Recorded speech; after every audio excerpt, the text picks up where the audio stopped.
ನಾರಾಯಣಂ ಸುರಗುರುಂ ಜಗದೇಕನಾಥಂ ಭಕ್ತಪ್ರಿಯಂ ಸಕಲಲೋಕನಮಸ್ಕೃತಂಚ ತ್ರೈಗುಣ್ಯವರ್ಜಿತಮಜಂ ವಿಭುಮಾದ್ಯಮೀಶಂ ವಂದೇ ಭವದ್ನಮರಾಸುರಸಿದ್ಧವಂದ್ಯಂ ನಾರಾಯಣಂ ನಮಸ್ಕೃತ್ಯ ನರಂ ಚೈವ ನರೋತ್ತಮಂ ದೇವೀಂ ಸರಸ್ವತೀಂ ವ್ಯಾಸಂ ತತೋ ಜಯಮುದೀರಯೇತ್ ಬ್ರಹ್ಮಾಂತ ಗುರವಃ ಸಾಕ್ಷಾತ್ ಇಷ್ಟಂ ದೈವಂ ಶ್ರಿಯಃ ಪತಿಃ ಆಚಾರ್ಯಾಃ ಶ್ರೀಮದಾಚಾರ್ಯಾಃ ಸಂತು ಮೇ ಜನ್ಮ ಜನ್ಮನಿ ಶಾರದಾ ಭವವಾರಾಚೇಃ ಪಾರದಾ ವರದಾ ಸತಾಂ ನೀರದಾ ಬಹರೇರ್ಜ್ಞಾನ ಸಾರದಾ ಪಾತು ಸರ್ವದಾ ತಪೋ ವಿದ್ಯಾ ವಿರಕ್ತ್ಯಾದಿ ಸದ್ಗುಣೋಘಾಕರಾನಹಂ ವಾದಿರಾಜಗುರೂನ್ ವಂದೇ ಹಯಗ್ರೀವಪದಾಶ್ರಯಾನ್ ಭಕ್ತಾನಾಂ ಮಾನಸಾಂ ಭೋಜಭಾನವೇ ಕಾಮಧೇನವೇ ನಮತಾಂ ಕಲ್ಪತರವೇ ಜಯೀಂದ್ರಗುರವೇ ನಮಃ ದುರ್ವಾದಿಧ್ವಾಂತರವಯೇ ವೈಷ್ಣವೇಂದೀವರೇಂದವೇ ಶ್ರೀರಾಘವೇಂದ್ರ ಗುರವೇ ನಮೋತ್ಯಂತದಯಾಲವೇ ಅಸ್ಮದ್ಗುರು ಸಮಾರಂಭಾಂ ಟೀಕಾತತ್ಪಾದಮಧ್ಯಗಾಂ ಶ್ರೀಮದಾಚಾರ್ಯ ಪರ್ಯಂತಾಂ ವಂದೇ ಗುರು ಪರಂಪರಾಂ ತಪಸ್ವಾಧ್ಯಾಯ ಶುಶ್ರೂಷಾ ಕೃಷ್ಣ ಪೂಜಾರತಂ ಮುನಿಂ ವಿಶ್ವೇಶಮಿಷ್ಟದಂ ವಂದೇ ಪರಿವ್ರಾಟ್ ಚಕ್ರವರ್ತಿನಂ ಸ್ವಸ್ತ್ಯಸ್ತು ಸತಾಂ ಅಶೇಷ ಸನ್ಮಂಗಳಾನಿ ಭವಂತು. ಶ್ರೀಕೃಷ್ಣ ಪರಮಾತ್ಮ ಅನೇಕ ಉಪದೇಶಗಳ ಜೊತೆಗೆ ನಾವು ತಿನ್ನುವ ಅನ್ನವನ್ನು ಭೂತಗಳಿಗೆ ಅಗ್ನಿಗೆ ಆಹುತಿಯನ್ನು ಕೊಟ್ಟು ನಂತರ ಸ್ವೀಕಾರ ಮಾಡಬೇಕು. ಅಗ್ನೋ ಪ್ರಾಸ್ತಾಹುತಿ ಸಮ್ಯಕ್ ಆದಿತ್ಯಂ ಉಪತಿಷ್ಠತಿ ಅಂತ. ಅಗ್ನಿಗೆ ಹಾಕಿದ ಆಹುತಿ ಅದು ಸೂರ್ಯನಿಗೆ ಹೋಗುತ್ತಂತೆ. ಸೂರ್ಯ ಇವತ್ತು ಎಲ್ಲರಿಗೂ ಗೊತ್ತು, ಸಮುದ್ರದ ನೀರು ಆವಿಯಾಗಿ ಆಕಾಶಕ್ಕೆ ಸೇರುತ್ತೆ, ಸೂರ್ಯನ ಕಿರಣಗಳ ಮೂಲಕ ಆಕಾಶಕ್ಕೆ ಸೇರುತ್ತೆ. ಆದಿತ್ಯ ಜಾಯತೆ ವೃಷ್ಟಿ ವೃಷ್ಟೇರನ್ನಂ ತತಸ್ಮೃತಂ ಅಂತ. ಅಗ್ನಿಯಿಂದ ಆಹುತಿಯೆಲ್ಲ ಸೂರ್ಯಮಂಡಲಕ್ಕೆ ಸೇರುತ್ತೆ. ಸೂರ್ಯ ಮಳೆಯನ್ನು ಸುರಿಸ್ತಾನೆ, ಮಳೆಯಿಂದ ಅನ್ನ ಆಗುತ್ತೆ, ಅನ್ನದಿಂದ ಜೀವರ ಸೃಷ್ಟಿಯಾಗುತ್ತೆ. ಇದು ಜಗಚ್ಚಕ್ರ. ಯಾರು ಈ ಜಗಚ್ಚಕ್ರವನ್ನು ಉಲ್ಲಂಘನೆ ಮಾಡ್ತಾರೆ ಅವರು ಅಪರಾಧಿಗಳಾಗ್ತಾರೆ. ಏವಂ ಪ್ರವರ್ತಿತಂ ಚಕ್ರಂ ನಾನುವರ್ತಯತೀಹಯಃ ಅಘಾಯುರಿಂದ್ರಿಯಾರಾಮೋ ಮೋಘಂ ಪಾರ್ಥ ಸಜೀವತಿ. ಕೃಷ್ಣ ಹೇಳ್ತಾನೆ, ಯಾರು ಪಶುಗಳಂತೆ ಬದುಕುತ್ತಾರೆ, ದೇವರು ಕೊಟ್ಟಿದ್ದನ್ನು ಸಮರ್ಪಣೆ ಮಾಡದೆ ಸ್ವಾರ್ಥಿಗಳಾಗಿ ಮೆಲ್ಲುತ್ತಾರೆ, ಸ್ವೀಕಾರ ಮಾಡ್ತಾರೆ, ನಾನು ಹೇಳಿದ್ದನ್ನು ಯಾರು ಅನುಷ್ಠಾನ ಮಾಡೋದಿಲ್ಲ, ಅಘಾಯುಹು, ಅಘ ಅಂದರೆ ಪಾಪ, ಅವನ ಆಯುಷ್ಯ ಎಲ್ಲ ಪಾಪದ ಆಯುಷ್ಯ, ಅವನು ಪಾಪವನ್ನು ತುಂಬಿಕೊಳ್ತಾ ಇದ್ದಾನೆ. ಅದಕ್ಕೆ ಯಾರನ್ನು ನೋಡಿದರೂ ಹೇಳ್ತಾರಲ್ಲ, ಅವ್ರು ನೋಡಿದರೆ ಪಾಪ ಅನಿಸುತ್ತೆ ಅಂತ. ಪುಣ್ಯ ಅಂತ ಅನಿಸೋದೇ ಇಲ್ಲ ಯಾರಿಗೂ, ಪಾಪಗಳೇ ಜಾಸ್ತಿ ಅಂತ ಅರ್ಥ. ಅದಕ್ಕೆ ಯಾರನ್ನಾದರೂ ನೋಡಿ ಅವ್ರನ್ನ ನೋಡಿದರೆ ಪುಣ್ಯ ಅನಿಸುತ್ತೆ ಅಂತ ಯಾರಾದರೂ ಅಂತಾರ? ಪಾಪಕರ್ಮಗಳೇ ಬಹಳ. ಹಾಗಾಗಿ ಪಾಪಕರ್ಮಗಳಲ್ಲಿ ಆಸಕ್ತವಾದ ಅವರ ಜೀವನವನ್ನು ಅಘಾಯು ಅಂತ ಕರೆದಿದ್ದಾರೆ. ಇಂದ್ರಿಯಾರಾಮ, ಇಂದ್ರಿಯಾರಾಮ ಅಂದರೆ ಇಂದ್ರಿಯಗಳನ್ನು ಸಂತೋಷಪಡಿಸುವುದರಲ್ಲೇ ಅವನ ತಾತ್ಪರ್ಯ, ಬದುಕಿನ ತಾತ್ಪರ್ಯ. ಕಣ್ಣಿಗೆ ಬೇಕಾದ್ದನ್ನು ಕೊಡ್ತಾನೆ, ಕಿವಿಗೆ ಬೇಕಾದ್ದನ್ನು ಕೊಡ್ತಾನೆ, ನಾಲಿಗೆಗೆ ಬೇಕಾದ್ದನ್ನು ಕೊಡ್ತಾನೆ, ಧರ್ಮಕ್ಕೆ ದೇವರಿಗೆ ಬೇಕಾದದ್ದನ್ನು ಕೊಡುವುದಿಲ್ಲ. ಅಂಥವನ ಜೀವನ ಬರಡು ಜೀವನ, ಪ್ರಾಣಿಗಳ ಜೀವನಕ್ಕಿಂತ ಕಡೆ. ಜೀವಚ್ಛವ, ಅವನೊಂದು ಬದುಕಿದ ಶವ ಅವನು. ಮೋಘಂ ಪಾರ್ಥ ಸಜೀವತಿ, ಅವನ ಜೀವನದ 100 ವರ್ಷ ಆಯುಷ್ಯಗಳು ಕೂಡ ವ್ಯರ್ಥವಾಗಿ ಹೋಗುತ್ತೆ. ಒಂದು ಸಾಮಾನ್ಯ ಧರ್ಮ. ತಿನ್ನುವ ಅನ್ನವನ್ನು ಮೊದಲು ಸಮರ್ಪಣೆ ಮಾಡಿ ತಿನ್ನಿ, ಒಂದು ಸಾಮಾನ್ಯ ಧರ್ಮ.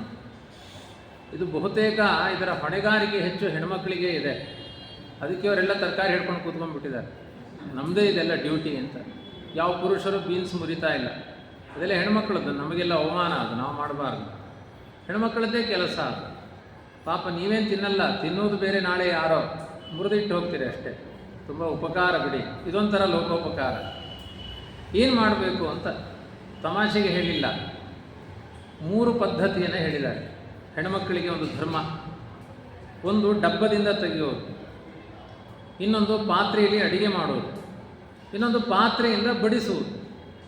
ಈ 3 ಪ್ರಕರಣಗಳಲ್ಲಿ ಸ್ವಲ್ಪ ಅವ್ಯವಸ್ಥೆ ಆಗುತ್ತೆ. ಡಬ್ಬದ ಮುಚ್ಚಲ ತುಂಬ ಟೈಟ್ ಆಗಿತ್ತು, ಜೋರಾಗಿ ಎಳೆದೆವು, ಅದರ ಜೊತೆಗೆ ಸ್ವಲ್ಪ ಧಾನ್ಯವೂ ಚೆಲ್ಲಿತ್ತು. ಚೆಲ್ಲಿದ ಧಾನ್ಯವನ್ನು ಮತ್ತೆ ಡಬ್ಬಕ್ಕೆ ಹಾಕಿದರೆ ನೀನು ಕಳ್ಳ ಅನ್ನತ್ತೆ ಶಾಸ್ತ್ರ.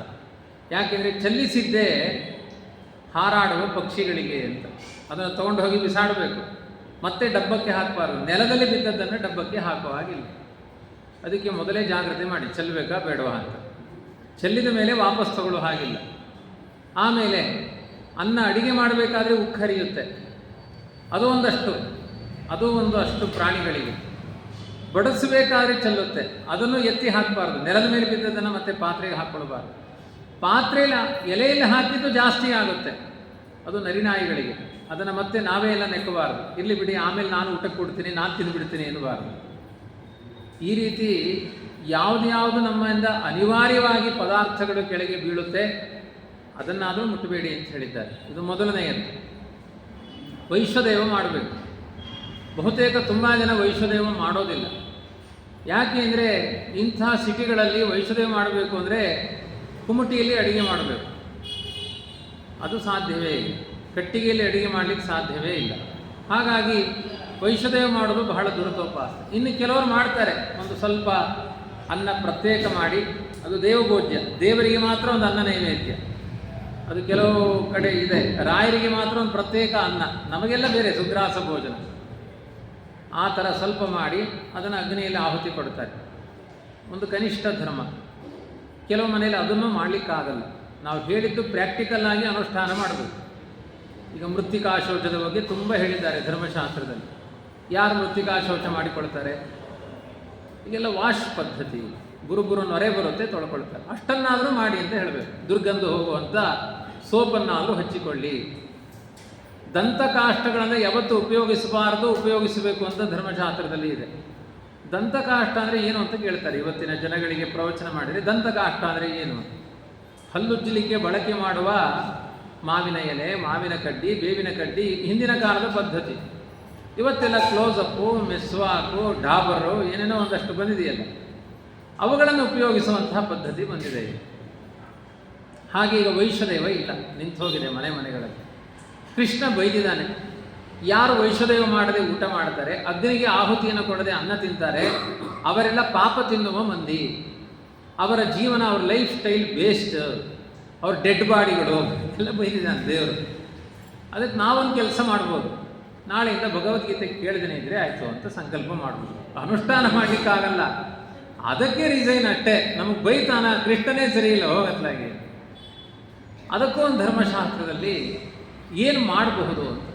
ಈಗ ಹಾಗೆ ನಿಮ್ಮ ಪ್ರಶ್ನೆಯನ್ನು ನಾನು ಕೇಳ್ಕೊಳ್ತಾ ಇದ್ದೇನೆ. ನಮ್ಮ ಮನೇಲಿ ವೈಶ್ವದೇವ ಆಗುತ್ತೆ, ಗಾಬರಿ ಆಗಬೇಡಿ ಆಯಿತಾ. ನಿಮ್ಮ ಪ್ರಶ್ನೆ, ಕೆಲವರಿಗೆ ವೈಶ್ವದೇವ ಮಾಡಲಿಕ್ಕಾಗಲ್ಲ ಮನೆಯಲ್ಲಿ.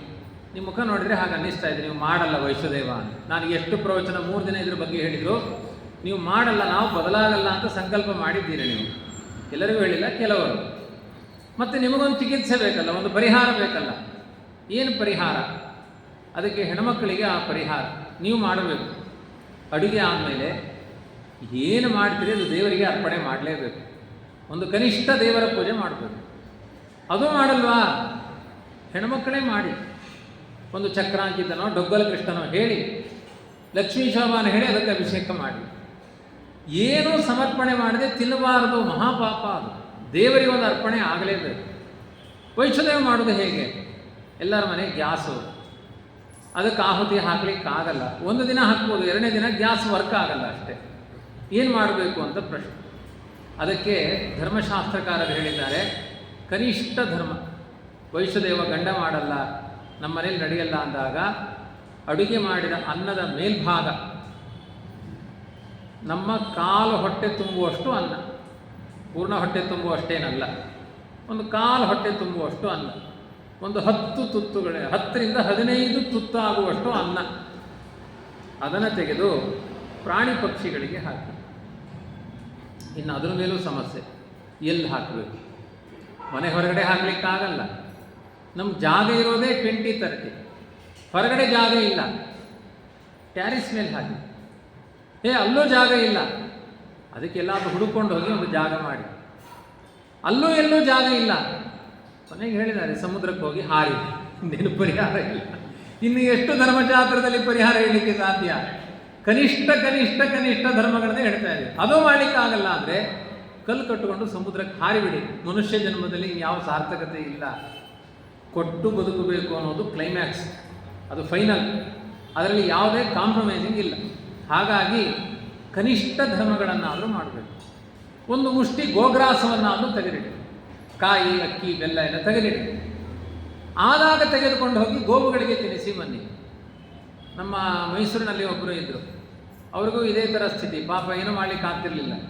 ಇರುವೆ ಗೂಡುಗಳನ್ನು ಹುಡುಕಿಕೊಂಡು ಹೋಗಿ ಅಲ್ಲಿ ಅವುಗಳಿಗೆ ಆಹಾರ ಕೊಟ್ಟು ಬರ್ತಾಯಿದ್ರು, ಆಮೇಲೆ ಊಟ ಮಾಡ್ತಾಯಿದ್ರು. ಅದೊಂದು ಭೂತದಯ. ಏನಾದರೂ ಒಂದು ಭೂತದಯಾಪರನಾಗಿದ್ದು ಆಮೇಲೆ ಆಹಾರವನ್ನು ತಿನ್ನಬೇಕು. ಸ್ವಾರ್ಥಿಯಾಗಿ ಆಹಾರ ಸ್ವೀಕಾರ ಮಾಡಲಿಕ್ಕೆ ಅಧಿಕಾರವೇ ಇಲ್ಲ ಮನುಷ್ಯರಿಗೆ. ಯಾರು ಹೀಗೆ ನಡೆದುಕೊಳ್ಳಲ್ಲ, ಅಂದರೆ ತಾವು ಸ್ವಾರ್ಥಿಗಳಾಗಿ ಅನ್ನವನ್ನು ತಿಂತಾರೆ, ಅವರಿಗೆ ಜನ್ಮಾಂತರದಲ್ಲಿ ಕಾಗೆಗಳಾಗಿ ಹುಡ್ತಾರಂತೆ. ಈಗ ನೋಡಿ, ಕಾಗೆಗಳೇನು ಮಾಡುತ್ತವೆ ಹೇಳಿ? ಅಲ್ಲಿ ಅನ್ನ ಕಂಡ ತಕ್ಷಣ ಒಂದು ಕಾಗೆ ಸುಮ್ಮನೆ ತಿನ್ನಲ್ಲ, ಎಲ್ಲ ಕಾಗೆಗಳನ್ನು ಕರೆಯುತ್ತೆ, ಕಾ ಕಾ ಕಾ ಕಾ ಅಂತ ಕರೆಯುತ್ತೆ. ಯಾಕೆ? ಹಿಂದಿನ ಜನ್ಮದಲ್ಲಿ ಕರಿಯದೇ ತಿಂದಿದ್ದೇನೆ, ಕಾಗೆಯಾಗಿ ಹುಟ್ಟಿದ್ದೇನೆ, ನೆನಪಿದೆಯಂತೆ ಆ ಕಾಗೆಗೆ. ಅದಕ್ಕೆ ಈ ಜನ್ಮದಲ್ಲಿ ಏನು ಮಾಡುತ್ತೆ? ಎಲ್ಲರನ್ನೂ ಕರೆದು ಆಮೇಲೆ ತಾನು ತಿನ್ನುತ್ತೆ. ಆ ಕಾಗೆಗಳಿಗಿರುವ ಬುದ್ಧಿ ಆದರೂ ನಮಗಿರಬೇಕಲ್ವ? ಆನೆಗಳಿಗೆ ಧಾನ್ಯ ಹಾಕಿ, ಆನೆ ಏನು ಮಾಡುತ್ತೆ? ಹೀಗೆ ಸೊಂಡಿಲಿನಲ್ಲಿ ಎರಚುತ್ತೆ, ಎದುರುಗಡೆ ಎಲ್ಲ ಹಕ್ಕಿಗಳು ತಿಂತಾ ಕೂತ್ಕೊಳ್ಳುತ್ತೆ, ಅದನ್ನು ನೋಡಿ ಆನೆ ತಿನ್ನುತ್ತೆ. ಹೌದಲ್ವ? ಗಮನಿಸಿ, ನೀವು ಝೂಗಾಡಿಗೆ ಹೋದಾಗ ಗಮನಿಸಿ, ಆನೆಗಳನ್ನು ಸೊಂಡಿಲಿನಲ್ಲಿ ಧಾನ್ಯಗಳನ್ನು ಎರಚುತ್ತೆ, ಹಕ್ಕಿಗಳೆಲ್ಲ ತಿಂತಾ ಇರುತ್ತೆ, ಅದನ್ನು ನೋಡಿ ಆನಂದ ಪಡ್ತಾ ಊಟ ಮಾಡುತ್ತೆ. ಇನ್ನೊಬ್ಬರಿಗೆ ಕೊಟ್ಟು ತಿನ್ನುವ ಸ್ವಭಾವ ಪ್ರಾಣಿ ಪಕ್ಷಿಗಳಲ್ಲಿ ಇದೆ, ಮನುಷ್ಯರಲ್ಲಿ ಇಲ್ಲ. ಅಂದರೆ ಅಪರಾಧಿ ಆಗ್ತಾನೆ ಮನುಷ್ಯ. ಹಾಗಾಗಿ ಒಬ್ಬ ಸನ್ಯಾಸಿ ಮನೆಗೆ ಬಂದಿದ್ದಾನೆ, ಒಬ್ಬ ಭಿಕ್ಷು ಬಂದಿದ್ದಾನೆ, ನಿರೀಕ್ಷೆ ಮಾಡಬೇಕಂತೆ 10 ನಿಮಿಷಗಳ ಕಾಲ. ಊಟ ತಿನ್ನುವ ಮೊದಲು ಬಾಗಿಲು ಹಾಕ್ಕೊಂಡು, ನಮಗೆ ಸಿಟ್ಟೇನು ಅಂದರೆ ನಾವು ಊಟ ಮಾಡಬೇಕಾದ್ರೆ ಯಾರೋ ಬಂದರು ಅಂತ, ಊಟ ಮಾಡಬೇಕಾದ್ರೆ ಬರಬೇಕು, ದೇವರೇ ಆ ರೂಪದಲ್ಲಿ ಬರ್ತಾನೆ ಅಂತ ಅವರಿಗೆ ಏನಾದರೂ ಕೊಡಬೇಕು. ಹುಡುಕಬೇಕಂದ್ರೆ ನಿರೀಕ್ಷೆ ಮಾಡಬೇಕು, ಒಂದು 10 ನಿಮಿಷ ಬೀದಿಯಲ್ಲಿ ನಿಂತು ನಿರೀಕ್ಷೆ ಮಾಡಬೇಕು. ಯಾರಾದರೂ ಬಂದವರಿಗೆಲ್ಲ ದಾನ ಮಾಡಬೇಕು. ಅನ್ನಸ್ಯ ಕ್ಷುದಿತಂ ಪಾತ್ರ, ಅದಕ್ಕೇನು ಜಾತಿ ನಿಯಮ ಇಲ್ಲ. ಹಸಿವು ಇದ್ದವರಿಗೆಲ್ಲ ಅನ್ನದಾನ ಮಾಡ್ಬೋದು. ಬಂಗಾರ ದಾನ ಮಾಡಬೇಕಾದ್ರೆ ಯಾರಿಗೆ ಅಂತ ಯೋಚನೆ ಮಾಡಿ ದಾನ ಮಾಡಬೇಕು. ಅಳಿಯನಿಗೆ ಮಾಡಬೇಕಾ, ಬ್ರಾಹ್ಮಣರಿಗೆ ಮಾಡಬೇಕಾ? ಅನ್ನದಾನದಲ್ಲಿ ಚರ್ಚೆಯೇ ಇಲ್ಲ. ಯಾರಿಗೆ ಹಸಿವಿದೆ, ಅದು ಪ್ರಾಣಿಯೋ ಪಕ್ಷಿಯೋ ನರಿಯೋ ನಾಯಿಯೋ ಮಾನವನೋ ದಾನವನೋ, ಯಾರಿಗೆ ಬೇಕಾದರೂ ಅನ್ನದಾನ ಮಾಡಿ. ಅದು ನಿಮ್ಮ ಕರ್ತವ್ಯ, ಮನುಷ್ಯ ಜೀವನದ ತುಂಬ ದೊಡ್ಡ ಕರ್ತವ್ಯ ಅನ್ನದಾನ. ಅದನ್ನು ಮಾಡಿದರೆ ಇದು ಸಮಗ್ರ ಜಗತ್ತಿಗೆ ತೃಪ್ತಿಯನ್ನು ಪಡಿಸಿದ ಪುಣ್ಯಕ್ಕೆ ಭಾಗಿಗಳಾಗ್ತೀರಿ. ಇಲ್ಲದೇ ಇದ್ದರೆ ನೀವು ಮಹಾಪಾಪಿಷ್ಠರಾಗ್ತೀರಿ ಅಂತ. ಅಘಾಯು ಇಂದ್ರಿಯಾರಾಮ ಮೋಘಂ ಪಾರ್ಥ ಸಜೀವತಿ, ಅವನ ಜೀವನ ಸಂಪೂರ್ಣ ವೇಸ್ಟ್, ಅದರಲ್ಲಿ ಅರ್ಥವೇ ಇಲ್ಲ ಅಂತ ಕೃಷ್ಣ ಕಟುವಾಗಿ ನಿಂದನೆ ಮಾಡಿದ್ದಾನೆ ಈ ಪ್ರಕರಣದಲ್ಲಿ. ಅದಕ್ಕೆ ಎಷ್ಟು ಮಾಡಲಿಕ್ಕೆ ಸಾಧ್ಯ ಅಷ್ಟನ್ನಾದರೂ ಮಾಡಬೇಕು ಅಂತ.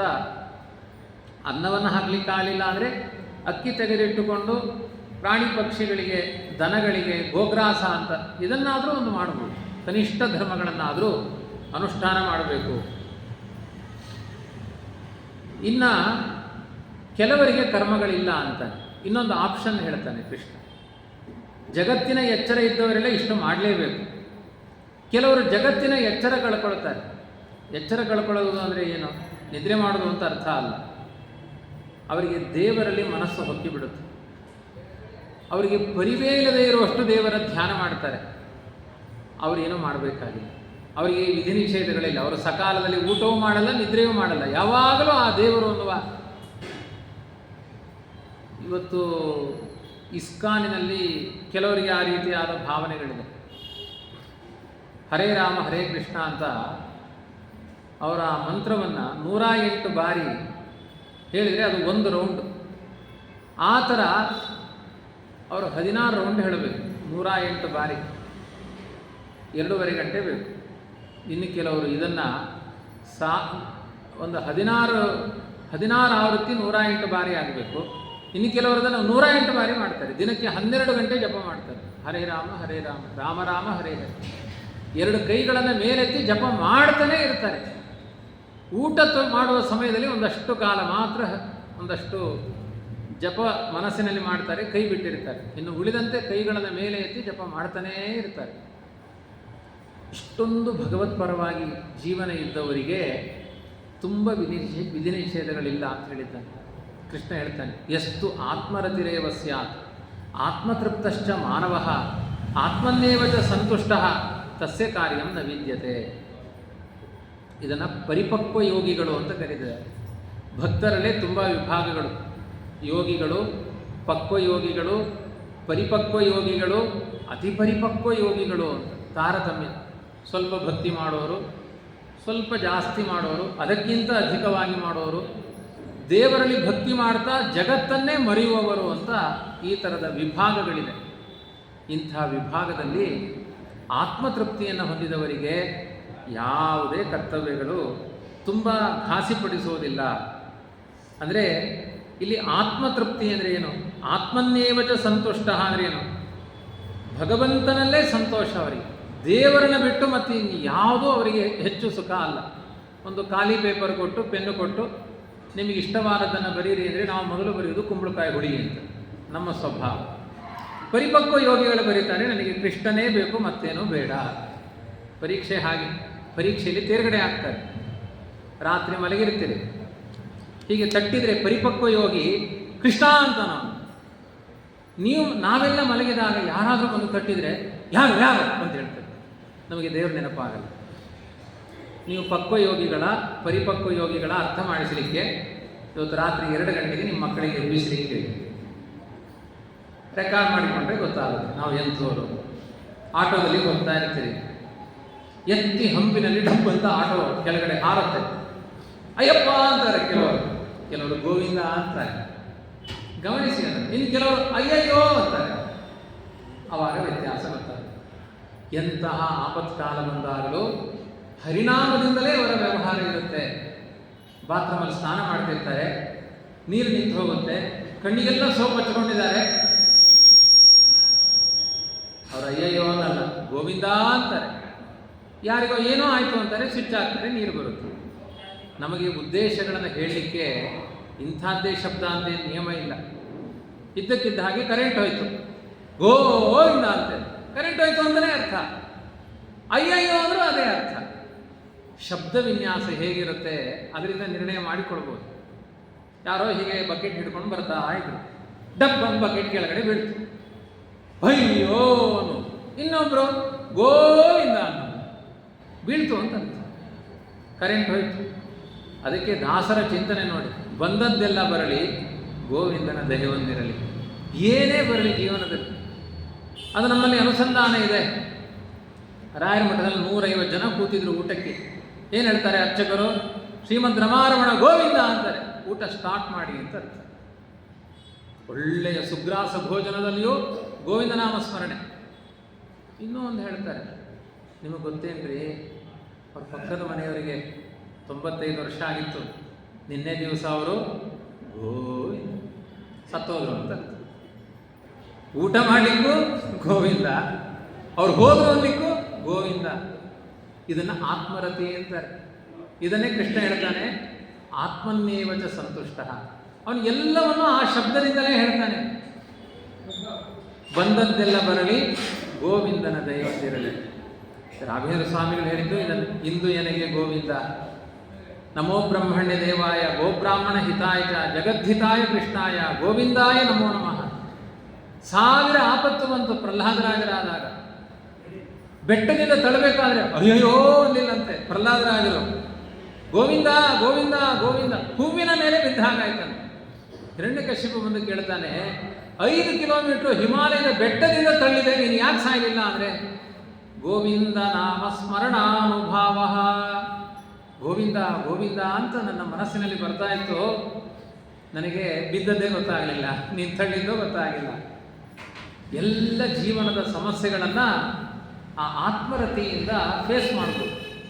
ಗೋವಿಂದನ ನಾಮಸ್ಮರಣೆ ಒಂದರಿಂದ ಫೇಸ್ ಮಾಡ್ಬೋದು. 1000 ಪಾಪಗಳನ್ನು ಪರಿಹಾರ ಮಾಡುವ ಸಾಮರ್ಥ್ಯ ಆ ಗೋವಿಂದನ ನಾಮಕ್ಕಿದೆ. ಇದನ್ನೇ ಭಾಗವತದಲ್ಲಿ ಹೇಳ್ತಾರೆ, ನಾಮ್ನೋಸ್ತಿ ಯಾವತೀ ಶಕ್ತಿ ಪಾಪ ನಿರ್ಹರಣೆ ಹರೇಹೇ ತಾವತ್ ಕರ್ತುಂ ನ ಶಕ್ನೋತಿ ಪಾತಕಂ ಪಾತಕೀ ಜನ. ಹರಿಯ ನಾಮಕ್ಕೆ ಕರಗದ ಪಾಪವು ಧರೆಯೊಳಿಲ್ಲೆಂಬುದು ಖರೆ. ಹರಿದಾಸರು ಹೇಳ್ತಾರೆ, ಹರಿಯ ನಾಮಕ್ಕೆ ಕರಗದೇ ಇರುವ ಪಾಪವೇ ಧರೆಯಲಿಲ್ಲ. ಅಂಥ ಸಾಮರ್ಥ್ಯ ಹರಿಯ ನಾಮಕ್ಕಿದೆ. ಕಲಿಯುಗದಲ್ಲಿ ಎಲ್ಲ ಹಾಳಾಗುತ್ತಂತೆ. ಪಂಚಭೂತಗಳೆಲ್ಲ ಕುಲಗೆಟ್ಟು ಹೋಗಿದೆ. ಬೆಂಕಿ ಸರಿ ಇಲ್ಲ, ಗಾಳಿ ಸರಿ ಇಲ್ಲ, ಕುಡಿಯುವ ನೀರು ಸರಿ ಇಲ್ಲ, ತುಂಬ ಗಲೀಜಿನ ವಾತಾವರಣಗಳು. ಆದರೆ ಕಲಿಯುಗ ಬೆಳೆದಂತೆ ಬೆಳೆದಂತೆ ಬೆಳೆದಂತೆ ತುಂಬ ವೀರ್ಯವತ್ತರವಾಗಿ, ತುಂಬ ಅರ್ಥಪೂರ್ಣವಾಗಿ, ತುಂಬ ಶಕ್ತಿಯುತವಾಗಿ ಡೆವಲಪ್ ಆಗುವ ಶಕ್ತಿ ಇರೋದು ಒಂದೇ ಒಂದು ಹರಿನಾಮಕ್ಕೆ. ನಮ್ಮ ಅಜ್ಜನ ಕಾಲದಲ್ಲಿ ಹರಿನಾಮಕ್ಕೆ ಏನು ಬಲ ಇತ್ತು, ನನ್ನ ಕಾಲದಲ್ಲಿ ಇನ್ನೂ ಬಲ ಜಾಸ್ತಿ ಆಗಿದೆ. ಕಲಿಯುಗ ಬೆಳೀತಾ ಬೆಳೀತಾ ಹರಿನಾಮಕ್ಕೆ ಬಲ ಜಾಸ್ತಿ ಆಗುತ್ತೆ. ಎಲ್ಲದರ ಬಲ ಕುಂಠಿತ ಆಗುತ್ತೆ, ಹರಿನಾಮಕ್ಕೆ ಬಲ ಜಾಸ್ತಿ ಬರುತ್ತೆ. ಹಾಗಾಗಿ ತುಂಬ ಚೆನ್ನಾಗಿದೆ ಇದೆಲ್ಲ ಆತ್ಮರತಿ. ವಿಕ್ರೇತು ಕಾಮ ಕಿಲ ಗೋಪಕನ್ಯಾ ಮುರಾರಿ ಪಾದಾರ್ಪಿತ ಚಿತ್ತವೃತ್ತಿ ದಧ್ಯಾಧಿಕಂ ಮೋಹವಶಾದಮೋಚತ್ ಗೋವಿಂದ ದಾಮೋದರ ಮಾಧವೇತಿ. ಒಬ್ಬಳು ಮಹಿಳೆ ಕೃಷ್ಣನ ಕಾಲದಲ್ಲಿ ಮನೆ ಮನೆಗೆ ಹಾಲು ಮೊಸರು ಬೆಣ್ಣೆ ಮಾರಾಟ ಮಾಡ್ಕೊಂಡು ಹೋಗ್ತಾ ಇದ್ಳು. ಯಶೋದೆ ಮನೆಗೆ ಕೃಷ್ಣನನ್ನು ನೋಡಿಬಿಟ್ಟಿದ್ದಾಳೆ. ಪಕ್ಕದ ಮನೆಗೆ ಹೊಟ್ಟೆ ಹೊರಲಿಕ್ಕೋಸ್ಕರ ಹಾಲು ಮೊಸರು ಬೆಣ್ಣೆ ಮಾರಾಟಕ್ಕೆ ಹೋಗ್ಬೇಕು. ಬಾಯಲ್ಲಿ ಏನು ಹೇಳಬೇಕಾಗಿತ್ತು ಅವಳು? ಹಾಲು ಬಂದಿದೆ, ಮೊಸರು ಬಂದಿದೆ, ಬೆಣ್ಣೆ ಬಂದಿದೆ, ತಗೊಳ್ಳಿ ಯಾರಿಗಾದರೂ ಬೇಕಾದವರು ಅಂತ ಹೇಳಬೇಕಾಗಿತ್ತು. ಮುರಾರಿ ಪಾದಾರ್ಪಿತ ಚಿತ್ತವೃತ್ತಿ, ದೇವರಲ್ಲಿ ಅವಳ ಮನಸ್ಸು ಹೊಕ್ಕಿಬಿಟ್ಟಿತ್ತು. ದಧ್ಯಾಧಿಕಂ ಮೋಹವಶಾದವೋಚತ್ ಗೋವಿಂದ ದಾಮೋದರ ಮಾಧವೇತಿ. ಅವಳ ಬಾಯಿಗೆ ಬಂದದ್ದು ಹಾಲು ಮೊಸರು ಬೆಣ್ಣೆ ಎನ್ನುವ ಶಬ್ದ ಅಲ್ಲ, ಗೋವಿಂದ ದಾಮೋದರ ಮಾಧವ ಬಂದಿದೆ ತಗೊಳ್ಳಿ. ತನ್ಮಯತೆಯಿಂದ ಮರೆತು ಬಿಟ್ಟಿದ್ದಾಳೆ. ದೇವರ ಭಾವನೆಯಿಂದ ತನ್ನ ತಲೆ ಮೇಲಿದ್ದ ಪದಾರ್ಥಗಳ ಮರೆತು ಹೋಗಿದೆ. ದೇವರ ನಾಮವೇ ಸ್ಮರಣೆಗೆ ಬರ್ತಾ ಇದೆ. ಇಂಥ ವ್ಯಕ್ತಿಗಳಿಗೆ ಅವರು ವೈಷ್ಣದೇವ ಮಾಡಬೇಕು, ದಾನ ಮಾಡಬೇಕು, ದಕ್ಷಿಣೆ ಕೊಡಬೇಕು, ಯಾವ ನಿಯಮ ಇಲ್ಲ. ಯಾಕೆ ಹೇಳಿ? ಎಲ್ಲ ನಿಯಮಗಳು ಮನೋನಿಗ್ರಹಕ್ಕಾಗಿ.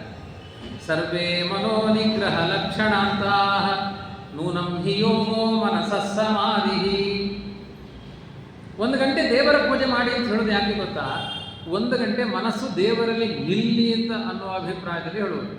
1 ಗಂಟೆ ಅದು ಮಾರ್ಕೆಟಲ್ಲೇ ಕೂತಿದೆ ಅಂದರೆ ದೇವರ ಪೂಜೆಗೆ ಬಲ ಇಲ್ಲ. 10 ನಿಮಿಷ ಸಂಧ್ಯಾವಂದನೆ ಮಾಡಿ, 10 ನಿಮಿಷ ದೇವರ ಪೂಜೆ ಮಾಡಿ, 10 ನಿಮಿಷ ಪ್ರದಕ್ಷಿಣೆ ಮಾಡಿ ಮನಸ್ಸನ್ನು ದೇವರಲ್ಲಿ ನಿಲ್ಲಿಸುವ ವ್ಯಾಪಾರ ಅದು. ತೀರ್ಥಯಾತ್ರೆ ಮಾಡಿ, ಏಕಾದಶಿ ಉಪವಾಸ ಮಾಡಿ, ಎಲ್ಲ ಮಾಡಿ ಮಾಡಿ ಎನ್ನುವ ಶಬ್ದಗಳಿಗೆ ತಾತ್ಪರ್ಯ ಎಲ್ಲಿ ಗೊತ್ತಾ? ಅವನ ಸ್ಮರಣೆಗಾಗಿ ಮಾಡಿ. ಅದಿಲ್ಲ ಅಂದರೆ ಇದೆಲ್ಲ ವೇಸ್ಟ್.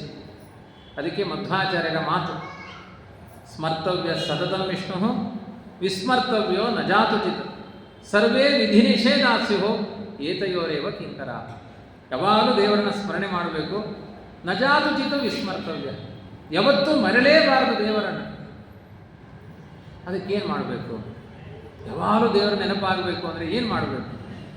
ಈಗ ಮಾಡ್ತಾ ಇರೋದು ತುಂಬ ಒಳ್ಳೆಯ ಕೆಲಸ. ಜನ್ಮಾನಿ ಕರ್ಮಾಣಿ ಸದೋದಿತಾನಿ ಶೃಣ್ವನ್ ಸುಭದ್ರಾಣಿ ರಥಾಂಗ ಪಾಣೇ. ದೇವರ ಕಥೆಗಳನ್ನು ಕೇಳಿಸ್ಕೊಳ್ತಾ ಇರಬೇಕಂತ.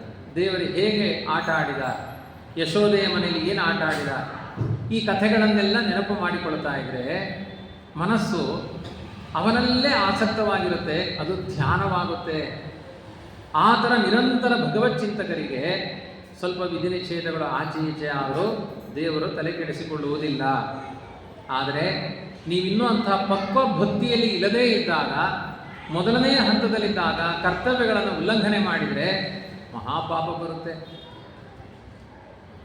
ನಾಸೋ ಲಜ್ಜೀಯಸೋ ದೋಷೋ ಯೋಸೋ ದೋಷೋ ಗರೀಯಸ. ದೊಡ್ಡವರಿಗೆ ಮಾಡಿದ ವಿಧಿ ನಿಷೇಧಗಳು ಬೇರೆ, ಸಣ್ಣವರಿಗೆ ಬೇರೆ. ಅಗ್ನಿ ಎಲ್ಲವನ್ನೂ ತಿನ್ನುತ್ತೆ, ಸರ್ವಭಕ್ಷ ಅಂತ ಹೆಸರು ಅಗ್ನಿಗೆ. ಪ್ಲಾಸ್ಟಿಕ್ ತೊಟ್ಟೆಯನ್ನು ತಿನ್ನುತ್ತೆ, ಹಾಗೆ ಗಲಗಲ ಗಲಗಲ ಉರಿಯುತ್ತೆ. ತುಪ್ಪ ಹಾಕಿದ್ರೂ ಅದೇ ಜ್ವಾಲೆ ಬರುತ್ತೆ. ಇಲ್ಲ ಪ್ಲಾಸ್ಟಿಕ್ ತೊಟ್ಟೆ ತಿಂದಿದೆ ಅಗ್ನಿ, ಮೈಲಿಗೆ ಆಯಿತು, ಇಲ್ಲ. ಅದು ಹಸುವಿನ ಹಾಗೆ. ಹಸು ಒಬ್ಬರ ಮನೆಯಲ್ಲಿ ಕೋಸು ತಿನ್ಬೋದು, ಇನ್ನೊಬ್ಬರ ಮನೆಯಲ್ಲಿ ಬಾಳೆಹಣ್ಣು ತಿನ್ಬೋದು. ಇಲ್ಲ ಅವ್ರ ಪಕ್ಕದ ಮನೆಯಲ್ಲಿ ಏನೋ ಈರುಳ್ಳಿ ಎಲೆ ತಿನ್ಬಿಟ್ಟಿದೆ ಹಸು, ಅದು ತ್ಯಾಜ್ಯ ಅಂತ ಯಾರಾದರೂ ಹೇಳ್ತಾರ? ಹಸುವಿಗೆ ದೋಷ ಇಲ್ಲ, ತಿನ್ನುವುದಿಲ್ಲ ಅದು.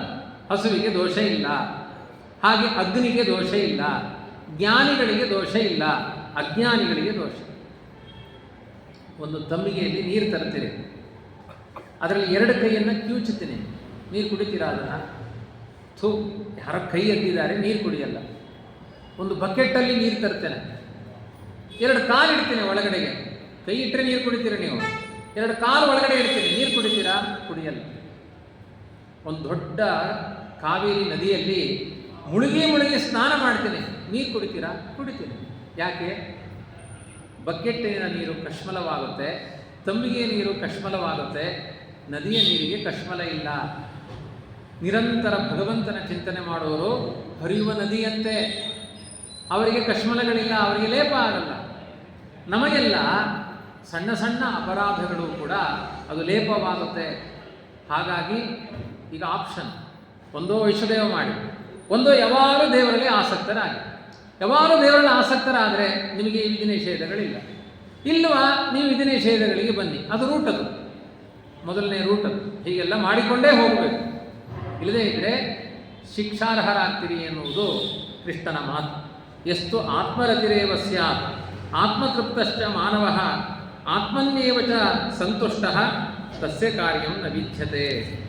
ಅದರಲ್ಲಿ ಆಚಾರ್ಯರು ಭಾಷ್ಯ ಬರೀತಾರೆ, ಸ್ಥಿತಪ್ರಜ್ಞಸ್ಯಾಪಿ ಕಾರ್ಯೋ ದೇಹಾದಿರ್ದೃಶ್ಯತೆ ಯದಾ ಸ್ವಧರ್ಮೋ ಮಮ ತುಷ್ಟ್ಯರ್ಥಃ ಸಾಹಿ ಸರ್ವೈರಪೇಕ್ಷಿತ. ಸ್ಥಿತಪ್ರಜ್ಞಾ ಅಂತ ಕರೀತಾರೆ. ಯಾವಾಗಲೂ ಆತ್ಮತೃಪ್ತಿ ಅಂದ್ರೇನು? ದೇವರಲ್ಲಿ ದೃಢವಾಗಿ ಮನಸ್ಸನ್ನು ನಿಲ್ಲಿಸಿಕೊಂಡಿರ್ತಾರೆ. ಅಂಥವರಿಗೆ ಕರ್ತವ್ಯಗಳಿಲ್ಲ ಅಂತ ಇದ್ರೂ ಕೂಡ ಅವರಿಗೂ ಎಚ್ಚರ ಆದಾಗ ದೇವರ ವಿಸ್ಮರಣೆ ಆಯಿತು, ಹೊರಗೆ ಬಂದಿದ್ದೇವೆ ಅಂದರೆ ಅವರಿಗೂ ಆ ಕರ್ತವ್ಯಗಳಿದೆ. ಅವರು ಏನು ಬಿಡೋದಿಲ್ಲ, ಅಷ್ಟು ಸುಲಭವಾಗಿ ಅವರು ಬಿಡೋದಿಲ್ಲ. ಏಕಾದಶಿಯಾದಿ ವ್ರತಗಳನ್ನು ಅವರು ಅನುಷ್ಠಾನ ಮಾಡಿಯೇ ಮಾಡ್ತಾರೆ. ಒಂದೆರಡು ಮಧ್ಯದಲ್ಲಿ ಆ ಆತ್ಮರತಿ ಎನ್ನುವುದಕ್ಕೆ ಸಂಬಂಧಪಟ್ಟಂತೆ ಒಂದೆರಡು ಕೃಷ್ಣನ ಕಥೆಗಳನ್ನು ಇಲ್ಲಿ ಸಂಯೋಜನೆ ಮಾಡ್ತೇನೆ. ಕೃಷ್ಣ ತನ್ನಲ್ಲೇ ಆಸಕ್ತಿ ಹುಟ್ಟಿಸಬೇಕು ಅಂತ ತುಂಬ ಕರ್ಮಗಳನ್ನು ಮಾಡಿದ. ಏನು ಮಾಡಿದ? ಕಳ್ಳತನ ಮಾಡಿದ. ಯಾಕೆ ಹೇಳಿ? ಈ ಕಲಿಯುಗದ ಜನಗಳಿಗೆ ಚಾಡಿ ಹೇಳುವುದು ತುಂಬ ಇಷ್ಟ. ಅದಕ್ಕೆ ದೇವರೇನು ಮಾಡಿದ? ಹೇಳುವುದಾದರೆ ನನ್ನ ಬಗ್ಗೆ ಹೇಳಿ. ಯಾವುದೋ ಪಕ್ಕದ ಮನೆಯವ್ರ ಬಗ್ಗೆ ಹೇಳಿದರೆ ಪೆಟ್ಟು ತಿಂತಾರೆ ಅವರು. ಜಗನ್ನಾಥದಾಸರು ಹೇಳ್ತಾರೆ ನೋಡಿ, ಭೂತಳದಿ ಜನರುಗಳು ಮರ್ಮಕ ಮಾತುಗಳನ್ನಾಡಿದರೆ ಘಾತಿಸುವರತಿ ಕೋಪದಿಂದಲೇ ಎಚ್ಚರಿಪದಿರದಿ ಮಾತುಳಾಂತಕ ಜಾರ ನವನೀತ ಚೋರಣೆ ಎನ್ನಲು ತನ್ನ ನಿಕೇತನದಲ್ಲಿ ಇಟ್ಟು ಆನಂದಪಡಿಸುವನು ಕರುಣಾಳು. ಮನುಷ್ಯ ಲೋಕದಲ್ಲಿ ಜನರಿಗೆ ನಿಂದನೆ ಮಾಡಿದರೆ ನಮ್ಮನ್ನು ಹೊಡಿತಾರೋ, ನನ್ನನ್ನು ಬೈಲಿಕ್ಕೆ ನೀನು ಯಾರೋ ಅಂತಾರೆ. ಅದೇ ನಮ್ಮ ದೇವರನ್ನ ಬೈಲಿ, ಏನನ್ನು ಬೈಬೇಕು? ಮಾತುಳಾಂತಕ, ಜಾರ, ನವನೀತ ಚೋರ, ಹೀಗೆ ಬೈದರೆ ತನ್ನ ಮನೆಗೆ ಕರ್ಕೊಂಡು ಹೋಗ್ತಾನಂತೆ, ವೈಕುಂಠ ಲೋಕ ಕರ್ಕೊಂಡು ಹೋಗಿ ಆನಂದ ಕೊಡ್ತಾನೆ. ಕೃಷ್ಣ ಏನು ಮಾಡಿದ್ದಾನೆ? ಒಂದು ಗೋಪಿಯ ಮನೆಗೆ ಹೋಗಿ ಸಿಕ್ಕಾಪಟ್ಟೆ ಬೆಣ್ಣೆ ತಿಂದಿದ್ದಾನೆ. ಅವಳು ಬಂದು ಯಶೋದೆ ಹತ್ರ ಕಂಪ್ಲೇಂಟ್ ಮಾಡ್ತಾನೆ. ಕೃಷ್ಣ ಹೇಳ್ತಾನೆ, ಅಮ್ಮ ನಾನು ಯಾರ ಮನೆಗೂ ಹೋಗಿಲ್ಲ, ನಾನು ಬೆಣ್ಣೆ ತಿಂದಿಲ್ಲ. ಹೌದಾ? ಎಷ್ಟು ತಿಂದಿದ್ದೇನಂತೆ? ಎಲ್ಲರ ಮನೆಯಲ್ಲೂ ಹಾಲು ಮೊಸರು ಬೆಣ್ಣೆ ಸಿಕ್ಕಾಪಟ್ಟೆ ತಿಂದಿದೆಯಂತೆ. ಒಂದು 10 ಕಡೆ ಹೋಗಿ ಕಾಫಿ ಕುಡ್ಕೊಂಡು ಬಂದಿದ್ರೆ ಮನೆ ಕಾಫಿ ಸೇರಲ್ಲ. ಆಮೇಲೆ ಒಂದು 10 ಕಡೆ ಬೆಣ್ಣೆ ತಿಂದಿದ್ರೆ ನನಗೆ ಹಸಿವಿರಬಾರ್ದು, ನನಗೆ ಸಿಕ್ಕಾಪಟ್ಟೆ ಹಸಿವಾಗ್ತಾ ಇದೆ. ಮಾತಃ ಕಿಂ ಯದುನಾಥ ದೇಹಿ ಚಷಕಂ ಕಿಂ ತೇನ ಪಾತುಂ ಪಯಃ ತನ್ನಾಸ್ತ್ಯದ್ಯ ಕದಾಸ್ತಿ ವಾ ನಿಶಿ ನಿಶಾ ಕಿಂ ವಾಂಧಕಾರೋದಯೇ ಆಮೀಲ್ಯಾಕ್ಷಿ ಯುಗಂ ನಿಶಾಪ್ಯುಪಗತ ದೇಹೀತಿ ಮಾತುರ್ಮುಹುಃ ವಕ್ಷೋಜಾಂಬರ ಕರ್ಷಣೋದ್ಯತಕರಃ ಕೃಷ್ಣಸ್ಸ ಪುಷ್ಣಾತುನಃ. ತಾಯಿಯಂದ ಜಗದೊಡೆಯ ಕಂದ ಪಯಪಾನಕಾಗಿ ಚಷಕ ತಡೆಯೋ ತನಯ ದಿನ ಕಡೆಯ ಕಾಲ ಕಂಡೊಡನೆ ಕೊಡುವೆ ಪಾಲ. ಘಾಟಿ ತಾಯ ನಿಜ ಮಾತ ಕೇಳಿ ಕತ್ತಲೆಗೆ ಕಣ್ಣ ಮೀಟಿ ಸೆರಗ ಸೆಳೆದು ಪಾಲ್ ಕುಡಿದು ಭವವ ಕಡೆದಂಥ ಹರಿಗೆ ನಮನ. ಮಾತಃ ಅಮ್ಮ ಅಂದ, ಕಿಂ ಯದುನಾಥ, ಏನೋ ಸಿಕ್ಕಾಪಟ್ಟೆ ಕಳ್ಳತನ ಮಾಡಿದ್ದೀನಿ ಅಂತ ನನ್ನನ್ನು ಬೈತಾ ಇದೆಯಲ್ಲ, ನನಗೆ ಸಿಕ್ಕಾಪಟ್ಟೆ ಹಸಿವಾಗಿದೆ, ನನ್ನ ಲೋಟ ಕೊಡು.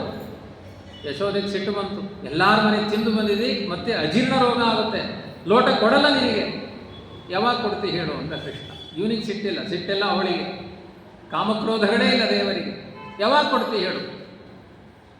ಕಿಂವಾಂಧಕಾರೋದಯೇ, ಕತ್ತಲಾದ್ಮೇಲೆ ಕೊಡ್ತೇನೆ. ಕತ್ತಲೆ ಆಯಿತು ಅಂದರೆ ಹಾಲು ಕೊಡಬೇಕು, ಆಯಿತು.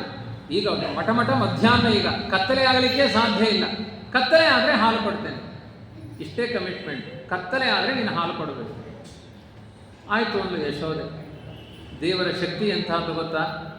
ಅವನ ಬಲಗಣ್ಣಿನಲ್ಲಿ ಸೂರ್ಯ ಇದ್ದಾನೆ, ಬಲಗಣ್ಣನ ಮಾತ್ರ ಮುಚ್ಚಿ ಎಡಗಣ್ಣನ ತೆಗೆದ್ರೆ ರಾತ್ರಿ ಆಗೋಗುತ್ತೆ, ಎಡಗಣ್ಣನ ಮುಚ್ಚಿ ಬಲಗಣ್ಣನ ತೆಗೆದ್ರೆ ಹಗಲಾಗೋಗುತ್ತೆ. ಎರಡು ಕಣ್ಣಿನಲ್ಲಿ ಇಡೀ ಜಗತ್ತನ್ನು ಡಿಪ್ಪು ಮಾಡ್ತಾ ಇದ್ದಾನೆ ದೇವರು. ಯಾವಾಗ ಹಗಲು ಮಾಡಬೇಕು, ಯಾವಾಗ ರಾತ್ರಿ ಮಾಡಬೇಕು, ಎರಡೇ ಬಲ್ಪು, ಅದು ಬರ್ನ್ ಆಗೋದೇ ಇಲ್ಲ. ಅವನ ಕಣ್ಣಿನಲ್ಲೇ ಇದೆ ಸೂರ್ಯ ಬಲ್ಪು, ಚಂದ್ರ ಬಲ್ಪು ಅಂತ, ಒಂದು ಬೆಡ್ ಲ್ಯಾಂಪು, ಒಂದು ಫೋಕಸ್ ಲ್ಯಾಂಪ್, ಎರಡನ್ನೂ ಇಟ್ಟುಕೊಂಡು ಜಗತ್ತನ್ನು ಬೆಳಗುತ್ತಾ ಇದ್ದಾನೆ. ಯಶೋದೆ ಹೇಳಿದ್ದು, ಕತ್ತಲೆ ಆದರೆ ಹಾಲು ಕೊಡ್ತೇನೆ. ಆಮೀಲ್ಯಾಕ್ಷಿ ಗಮ್ನಿಶಾಪ್ಯುಪಗತ, ಬಲಗಣ್ಣನ ಮುಚ್ಚಿದನಂತೆ ದೇವರು.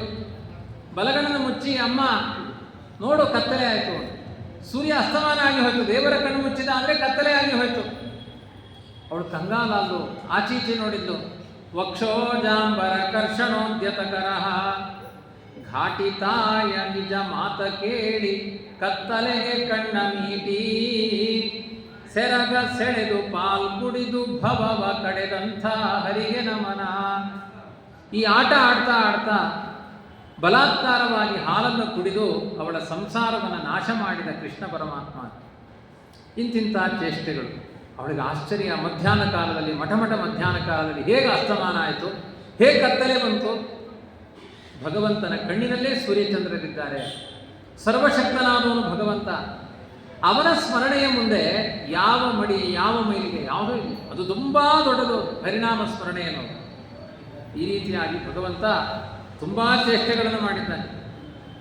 ಮಣ್ಣು ಕದ್ದ ಅಲ್ಲರಿ, ಬ್ರಹ್ಮಾಂಡವನ್ನು ಸೃಷ್ಟಿ ಮಾಡಿದ ಪರಮಾತ್ಮ, ಲಕ್ಷ್ಮೀಪತಿಯಾದ ಭಗವಂತ, ಸಂಪತ್ತು ಐಶ್ವರ್ಯಗಳಿಗೆ ನಿಯಾಮಕನಾದ ದೇವರು ಮಣ್ಣು ತಿನ್ನಬೇಕಾ? ನಮಗೆ ಊಟ ಕೂತಾಗ ಒಂದು ಕಲ್ಲು ಬಂತು ಅಂದರೆ ಥೂ ಅಂತ ಹೊರಗಡೆ ಹೋಗುತ್ತೆ. ಅಂಥ ದೇವರು ಮುಷ್ಟಿ ಮಣ್ಣನ್ನು ತಿಂದ ಅಂತ ಬಲರಾಮ ಚಾಡಿ ಹೇಳಿ. ಇದೆಲ್ಲ ಯಾಕೆ ಮಾಡಿದ? ನನ್ನಲ್ಲಿ ನಿಮಗೆ ಮನಸ್ಸು ಇರಲಿ, ನನ್ನ ಕಥೆ ಕೇಳ್ತಾ ನಿಮ್ಮ ಬದುಕಿನ ಧಾರಾವಾಹಿ ನಡೀತಾ ಹೋಗಲಿ. ಇದೇ ಪ್ರಧಾನ. ಇದು ತುಂಬ ಅನುರಕ್ತರಾಗಿ ಬಿಟ್ಟರೆ ವಿಧಿ ನಿಷೇಧಗಳು ಕಡಿಮೆ ಆಗುತ್ತೆ. ಅವನಲ್ಲಿ ಮನಸ್ಸು ಕಡಿಮೆ ಹೋಗ್ತಾ ಇದೆ ಅಂದರೆ ವಿಧಿ ನಿಷೇಧಗಳು ಜಾಸ್ತಿ ಆಗ್ತಾ ಹೋಗುತ್ತೆ.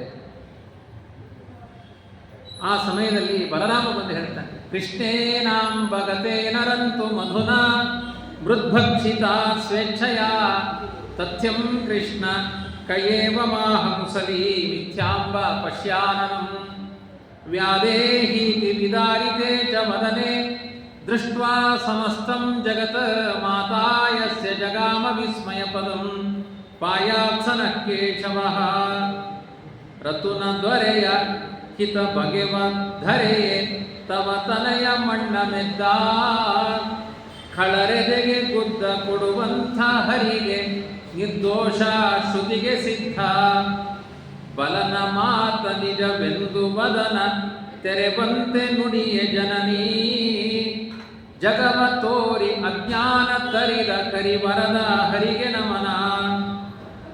ಅಂಬ ಕೃಷ್ಣೇನ ರಂತುಂಗತೇನ ಸ್ವೇಚ್ಛೆಯ ಮೃದ್ಭಕ್ಷಿತ. ನಿನ್ನ ಮಗ ನನ್ನೊಟ್ಟಿಗೆ ಆಟಕ್ಕೆ ಬಂದಿದ್ದ, ಸಿಕ್ಕಾಪಟ್ಟೆ ಮಣ್ಣು ತಿಂದ. ತಥ್ಯಂ ಕೃಷ್ಣ, ಯಶೋದೆ ಕೇಳ್ತಾಳೆ, ಹೌದೇನೋ ಕೃಷ್ಣ ಮಣ್ಣು ತಿಂದೀಯ? ಕೃಷ್ಣ ಹೇಳ್ತಾನೆ, ಅಮ್ಮ ನಾನು ತಿಂದಿಲ್ಲ, ಅವನು ಸುಳ್ಳು ಹೇಳ್ತಾನೆ. ಅಣ್ಣ ಸುಳ್ಳು ಹೇಳ್ತಾನ, ಬಲರಾಮ ಸುಳ್ಳು ಹೇಳ್ತಾನ. ಬಲರಾಮನು ಸುಳ್ಳು ಹೇಳ್ತಾನೆ, ಅವನ ಅಪ್ಪನೂ ಸುಳ್ಳು ಹೇಳ್ತಾನೆ. ಹೋಗು, ನಾನು ಮಣ್ಣು ತಿಂದಿಲ್ಲ. ಅಲ್ಲ, ಅವನು ಬಲರಾಮ ಬಂದು ಹೇಳಿದ್ದಾನಲ್ಲ. ಏನು ಬಲರಾಮ? ಬಲರಾಮ ಅಂದರೆ ಶೇಷ, ಆದಿಶೇಷ. ತಲೆಗಳೇ 1000, ಕಣ್ಣುಗಳು 2000. 2000 ಐ ವಿಟ್ನೆಸ್, ಬಹಳ ದೊಡ್ಡ ಸಾಕ್ಷಿ. ಅವನು ಮಣ್ಣು ತಿಂದಿದ್ದಾನೆ, ನಾವು ನೋಡಿದ್ದಾನೆ ಅಂತ ಹೇಳಿದ್ದಾನೆ. ಕೃಷ್ಣ ಹೇಳ್ತಾನೆ, ಅಮ್ಮ ನಾನೊಂದು ಪ್ರಶ್ನೆ ಕೇಳ್ತೇನೆ, ಅದಕ್ಕೆ ನೀನು ಮೊದಲು ಉತ್ತರ ಕೊಡು. ನಾನು ಮಣ್ಣು ತಿಂದದ್ದನ್ನು ನೋಡಿದ್ಯಾರು? ಬಲರಾಮ. ಬಲರಾಮ ಅಲ್ಲ, ಬಲರಾಮನ ಕಣ್ಣು ನೋಡಿದ್ದು. ನಾನು ಮಣ್ಣು ತಿಂದಿದ್ದೇನೆ ಅಂತ ಹೇಳಿದ್ಯಾರು? ಬಲರಾಮನ ಬಾಯಿ. ಸಾಕ್ಷಿಯೇ ಅಲ್ಲ ಅಂದ ಕೃಷ್ಣ. ಯಾಕೆ ಹೇಳಿ? ನೋಡಿದ ಕಣ್ಣಿಗೆ ಹೇಳಲಿಕ್ಕೆ ಬರ್ತಾ ಇಲ್ಲ, ಹೇಳಿದ ಬಾಯಿಗೆ ನೋಡಿಯೇ ಗೊತ್ತಿಲ್ಲ, ಇದು ಸಾಕ್ಷಿಯೇ ಅಲ್ಲ ಅಂತ. ಅವಾಗ ತಲೆ ಕೆಟ್ಟೋಯ್ತು ಯಶೋಧೆಗೆ. ಹೌದಲ್ವಾ? ಈಗ ಸುಪ್ರೀಂ ಕೋರ್ಟ್ ಜಡ್ಜಿಗೂ ಈ ಪ್ರಶ್ನೆ ಗೊತ್ತಿರುವುದಿಲ್ಲ. ಐ ವಿಟ್ನೆಸ್ ಅಂತಾರೆ. ಅಯ್ಯ, ಕಣ್ಣು ನೋಡಿದ್ದು, ಬಾಯಿ ಹೇಳ್ತಾ ಇದೆ, ಕಣ್ಣೇ ಹೇಳಲಿಕ್ಕಾಗುತ್ತಾ? ಅದು ದೇವರಿಗೆ ಮಾತ್ರ ಆಗುತ್ತೆ, ಅದು ಆ ಶಕ್ತಿ ದೇವರಿಗೆ ಮಾತ್ರ ಇದೆ. ಮತ್ತೆ ಕೇಳ್ತಾಳೆ ಯಶೋದೆ, ಹಾಗಾದರೆ ನೀನು ಮಣ್ಣು ತಿಂದದ್ದನ್ನು ಅರ್ಥ ಮಾಡಿಕೊಳ್ಳುವುದು ಹೇಗೆ? ನಿನ್ನ ಕಣ್ಣಿನಿಂದ ನೋಡು. ಹಾಗಾದರೆ ಬಾಯಿ ತೆಗೆ. ವ್ಯಾದೇಹೀತಿ ವಿದಾರಿತೆ ಚ ವದನೆ ದೃಷ್ಟ್ವಾ ಸಮಸ್ತಂ ಜಗತ್ ಮಾತಾ ಯಸ್ಯ ಜಗಾಮ ವಿಸ್ಮಯ ಪದಂ ಪಾಯಾತ್ ಸನ ಕೇಶವ. ತೆಗಿ ಬಾಯಿ ಅಂದರೆ ಬ್ರಹ್ಮಾಂಡವನ್ನೇ ತೋರಿಸಿದ ದೇವರು. ಅವನ ಅನಂತ ಗುಣಗಳನ್ನು ಕಂಡ ಯಶೋದೆಗೆ ಎಲ್ಲ ಅಜ್ಞಾನ ಪರಿಹಾರ ಆಗಿದೆ. ದೇವರು ಸತ್ಯ ಹೇಳಬೇಕು ಅಂದರೆ ಅವನು ಮಣ್ಣು ತಿನ್ನಲ್ಲ, ಅವನು ಬೆಣ್ಣೆಯೂ ತಿನ್ನಲ್ಲ. ತುಂಬ ದೊಡ್ಡ ಗಲಾಟೆ. ಕೊನೆ ತನಕ ಕೃಷ್ಣ ಒಪ್ಪಿಕೊಳ್ಳೇ ಇಲ್ಲ. ಭಾಗವತದಲ್ಲಿ ಎಲ್ಲೋ ಕೃಷ್ಣ ನಾನು ಮಣ್ಣು ತಿಂದಿದ್ದೇನೆ ಅಂತ ಹೇಳಿದ ಮಾತಿಲ್ಲ. ನಾಹಂ ಭಕ್ಷಿತವಾನಂಭ ಸರ್ವೇ ಮಿಥ್ಯಾಭಿಶಂಸಿನಃ. ಕೃಷ್ಣ ಹೇಳ್ತಾನೆ, ಅಮ್ಮ ನಾನು ಮಣ್ಣು ತಿಂದಿಲ್ಲ. ಈ ಎಲ್ಲ ಗೋಕುಲದ ಹೆಣ್ಮಕ್ಕಳು ಕೆಟ್ಟ ಸುಳ್ಳು ಬುರ್ಕೀರಿ, ಇವರು ಕೆಟ್ಟ ಸುಳ್ಳು ಹೇಳ್ತಾರೆ.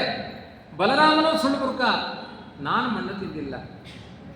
ಈ ಕಥೆ ಎಲ್ಲಿ ತನಕ ಹೋಯಿತು ಅಂದರೆ, ಈ ಕೆಲವೊಮ್ಮೆ ಬಾಲ್ಯದಲ್ಲಿ ಮಾವಿನಕಾಯಿ ಕದ್ದು ಉಪ್ಪು ಕದ್ದು ಎಲ್ಲ ಮಾಡಿರ್ತಾರಲ್ಲ, ದೊಡ್ಡವರಾದ್ಮೇಲೆ ಸ್ಮರಣೆ ಮಾಡ್ಕೊಳ್ಳಿಕ್ಕೆ ಖುಷಿ ಅವರಿಗೆ. ಅಪ್ಪ ಬೈತಾ ಇದ್ರು, ಆದರೂ ಮರದಿಂದ ಮಾವಿನಕಾಯಿ ಕಿತ್ತೆ, ಉಪ್ಪು ಕದ್ದೆ ಎಲ್ಲ ಹೇಳ್ಕೊಳ್ತಾರೆ. ಇವತ್ತಿನ ಮಕ್ಕಳಿಗೆ ಅದೇನಿಲ್ಲ, ಮೊಬೈಲ್ ಕದ್ದೆ ಅಷ್ಟೇ. ಹಿಂದಿನ ಕಾಲದಲ್ಲಿ ಇವೆಲ್ಲ ಆಟಗಳು ನಡೆದಿರುತ್ತೆ. ದೊಡ್ಡವರಾದ್ಮೇಲೆ ಹೆಮ್ಮೆಯಿಂದ ಹೇಳಿಕೊಳ್ತಾರೆ. ಕೃಷ್ಣನಿಗೆ 80 ವರ್ಷ ಆದಾಗ ಕೇಳ್ತಾಳೆ ಯಶೋದೆ, ಕೃಷ್ಣ ನೀನು ಅವತ್ತು ಬೆಣ್ಣೆ ಕದ್ದಿದ್ದು ಸತ್ಯ ಹೌದಾ ಅಲ್ವಾ ಹೇಳು. ಕೃಷ್ಣ ಅವತ್ತು ಸೀರಿಯಸ್ ಆಗ್ತಾನೆ, ಅಮ್ಮ ಇನ್ನೂ ನಿನ್ನ ಅಜ್ಞಾನ ಪರಿಹಾರ ಆಗಿಲ್ಲ, ನನಗೆ 80 ವರ್ಷ ಆಯಿತು, ಇನ್ನೂ ಅದೇ ಸುಳ್ಳು ಚಾಳಿಯಲ್ಲೇ ಇದೆಯಲ್ಲ, ಇವತ್ತು ಸತ್ಯ ಹೇಳ್ತೀನಿ ಕೇಳು ಅಂತಾನೆ ಕೃಷ್ಣ. ಓ ಏನು ಸತ್ಯ ಹೇಳ್ತೀನಿ ಹೇಳು. 80 ವರ್ಷದಿಂದ ಸತ್ಯ ಹೇಳಿರಲಿಲ್ಲ, ಇವತ್ತು ಸತ್ಯ ಹೇಳ್ತೇನೆ. ಇಷ್ಟು ದಿನ ಅವರೆಲ್ಲ ಚಾಡಿ ಹೇಳ್ತಾ ಇದ್ರು, ನಾನು ಕಳ್ಳ ಅಲ್ಲ ಅಂತ ಇಷ್ಟೇ ಹೇಳ್ತಾ ಇದ್ದೆ, ಇವತ್ತು ಸತ್ಯ ಹೇಳ್ತಾ ಇದ್ದೇನೆ, ಅವರೆಲ್ಲ ಕಳ್ಳರು, ನಾನೊಬ್ಬ ಕಳ್ಳ ಅಲ್ಲ ಅಂತಾನೆ ದೇವರು. ಯಶೋದೆ ಗಾಬರಿ, ಯಾಕೆ ಅವರೆಲ್ಲ ಕಳ್ಳರು? ಅಲ್ಲಮ್ಮ, ಉಪನಿಷತ್ತು ಹೇಳ್ತಾ ಇದೆ ಈಶಾವಾಸ್ಯಮಿದಂ ಸರ್ವಂ, ಜಗತ್ತೆಲ್ಲ ದೇವರದ್ದು ಅಂತ. ಮತ್ತೆ ನನ್ನ ಮನೆಯ ಬೆಣ್ಣೆಯನ್ನು ಕದ್ದವರು ಗೋಪಿಯರ ನಾನ, ಹಾಗಾಗಿ ಕಳ್ಳರು ಗೋಪಿಯರು, ನಾನಲ್ಲ. ಇದೇನೋ ಹಾರಿಕೆ ಉತ್ತರ ಅಂತಾಳೆ ಯಶೋದೆ. ಕೊನೆಗೊಂದು ದಿನ ಏನಾಗುತ್ತೆ? ಪರೀಕ್ಷಿತ ರಾಜನ ಸಾವಾಗುತ್ತೆ. ಹುಟ್ಟಿದ ಪರೀಕ್ಷಿತನಿಗೆ ಅಶ್ವತ್ಥಾಮಾಚಾರ್ಯರ ಬಾಣ ತಾಗಿ ಸತ್ತೋಗ್ತಾನೆ ಪರೀಕ್ಷಿತ. ಉತ್ತರೆ ಬೊಬ್ಬೆ ಹೊಡಿತಾಳೆ, ಕುಂತಿ ಬೊಬ್ಬೆ ಹೊಡಿತಾಳೆ. ಕೃಷ್ಣ ನೀನೇ ಕಾಪಾಡಬೇಕು, ಸರ್ವಶಕ್ತನೇ. ದೇವಕಿಯ ಸತ್ತ ಮಕ್ಕಳನ್ನು ಬದುಕಿಸಿದೆ, ಸಾಂದೀಪಿನಿಗಳ ಸತ್ತ ಮಕ್ಕಳನ್ನು ಬದುಕಿಸಿದೆ, ಕುಂತಿಯ ಮಕ್ಕಳಿಗೆ ಎಲ್ಲರೂ ವಿಷ ಹಾಕಿ ಸಾಯಿಸುವ ಪ್ರಯತ್ನ ಮಾಡಿದಾಗ ಬದುಕಿಸಿದೆ. ಈ ಪರೀಕ್ಷಿತನನ್ನು ಬದುಕಿಸು ಅಂದರೆ ದೇವರು ಹೇಳ್ತಾನೆ, ಒಮ್ಮೆಲೆ ಬದುಕಿಸಲ್ಲ, ಯಾರ್ಯಾರು ಚಾಡಿ ಹೇಳಿದ್ದಾರೆ ಎಲ್ಲ ಗೋಪಿಯರು ಈಗ ಅಜ್ಜಿಯರಾಗಿದ್ದಾರೆ, ಅವ್ರನ್ನೆಲ್ಲ ತಂದು ನಿಲ್ಲಿಸು ಅಂತಾನೆ ದೇವರು. ಎಲ್ಲರೂ ಬಂದು ನಿಂತಾಗ ಹೇಳ್ತಾನೆ, ನೀವು ಹೇಳಿದ ಮಾತು ಸುಳ್ಳು, ನಾನು ತಿಂದಿಲ್ಲ ಅನ್ನುವ ಮಾತೇ ಸತ್ಯ ಅಂತ ಆದರೆ, ನಾನು ಯಾವ ಹೆಣ್ಮಕ್ಕಳಿಗೂ ಅನ್ಯಾಯ ಮಾಡಿಲ್ಲ, ಯಾವ ಕಳ್ಳತನವನ್ನೂ ಮಾಡಿಲ್ಲ ಅನ್ನೋದು ಸತ್ಯ ಆದರೆ, ನನ್ನ ಹಸ್ತಸ್ಪರ್ಶದಿಂದ ಈ ಸತ್ತಿರುವ ಮಗು ಬದುಕಲಿ ಅಂತ ಮುಟ್ಟುತ್ತಾನೆ, ಮಗು ಬದುಕುತ್ತೆ. ಆವಾಗ ಅವರ ಜ್ಞಾನ ಪರಿಹಾರ ಆಗುತ್ತೆ. ಇಷ್ಟೆಲ್ಲ ದೇವರ ವ್ಯಾಪಾರ. ಆದ್ದರಿಂದ ಇದರ ತಾತ್ಪರ್ಯಾರ್ಥಗಳೇನು ಅಂದರೆ, ದೇವರಲ್ಲಿ ಒಂದೇ ಒಂದು ದೋಷ ಇಲ್ಲ, ಕುಂದು ಎಳ್ಳಷ್ಟು ಇಲ್ಲ ಮುಕುಂದನಲ್ಲಿ ಅಂತ ತಿಳ್ಕೊಳ್ಬೇಕು. ದೇವರಲ್ಲಿ ಒಂದೇ ಒಂದು ದೋಷ ಇಲ್ಲ. ತಮ್ಮ ಯಥಾ ಯಥಾ ಉಪಾಸತೆ ತದೇವ ಭವತಿ. ದೇವರಲ್ಲಿ ದೋಷ ಇಲ್ಲ ಅಂತ ನಾವು ಉಪಾಸನೆ ಮಾಡ್ತಾ ಇದ್ದರೆ ನಮ್ಮಲ್ಲಿರುವ ಪಾಪ ದೋಷಗಳೆಲ್ಲ ಪರಿಹಾರ ಆಗುತ್ತೆ. ಹಾಗಾಗಿ ಈ ಪಾಪ ಪುಣ್ಯಗಳ ಸಂಬಂಧ ಎಲ್ಲಿಂದ ಬರುತ್ತೆ ಹೇಳಿ? ದೇವರ ಸ್ಮರಣೆಯಿಂದ ಪುಣ್ಯ, ದೇವರ ವಿಸ್ಮರಣೆಯಿಂದ ಪಾಪ. ಆ ಸ್ಮರಣೆಗೆ ನಮ್ಮನ್ನು ಅಂಟಿಸಿಕೊಂಡ್ರೆ, ಅದನ್ನೇ ಕೃಷ್ಣ ಹೇಳಿದ್ದು, ಎಷ್ಟು ಆತ್ಮರತಿರೇವ ಸ್ಯಾತ್ ಆತ್ಮತೃಪ್ತಶ್ಚ ಮಾನವಃ ಆತ್ಮನ್ನೇವ ಚ ಸಂತುಷ್ಟಃ ತಸ್ಯ ಕಾರ್ಯಂ ನ ವಿದ್ಯತೆ. ಸ್ಥಿತಪ್ರಜ್ಞ ಅಪರೋಕ್ಷ ಜ್ಞಾನದ ಹಂತ ಮುಟ್ಟಿದವನಿಗೆ ಇದು ಯಾವುದೂ ಕರ್ಮಗಳು ಲೇಪ ಆಗಲ್ಲ. ಯಾರಿಗಾಗುತ್ತೆ? ಜಗತ್ತನ್ನು ನೋಡ್ತೇವೆ, ದೇವರನ್ನು ನೋಡುವ ಪ್ರಯತ್ನ ಮಾಡ್ತೇವೆ. ಅಂಥವರಿಗೆ ವಿಧಿ ನಿಷೇಧಗಳು ಇದ್ದೇ ಇದೆ. ಯಾವತ್ತೂ ಕೂಡ ವಿಧಿ ನಿಷೇಧಗಳಿಂದ ಹೊರಗೆ ಬರಲಿಕ್ಕೆ ಸಾಧ್ಯ ಇಲ್ಲ.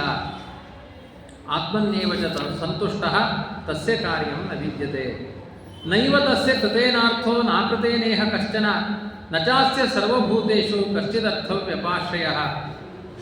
ಜ್ಞಾನಿಗಳಿಗೆ ತಸ್ಯ ಕೃತೇನ ಅರ್ಥ ನೈವ, ಯಾವುದೇ ಕರ್ಮಗಳಿಂದ ಲಾಭ ಇಲ್ಲ ಅವನಿಗೆ. ಜ್ಞಾನಿ ಆದವನಿಗೆ, ತುಂಬ ಪಕ್ವಜ್ಞಾನಿ ಆದವನಿಗೆ ಅವನಿಗೇನೂ ಬೇಡ.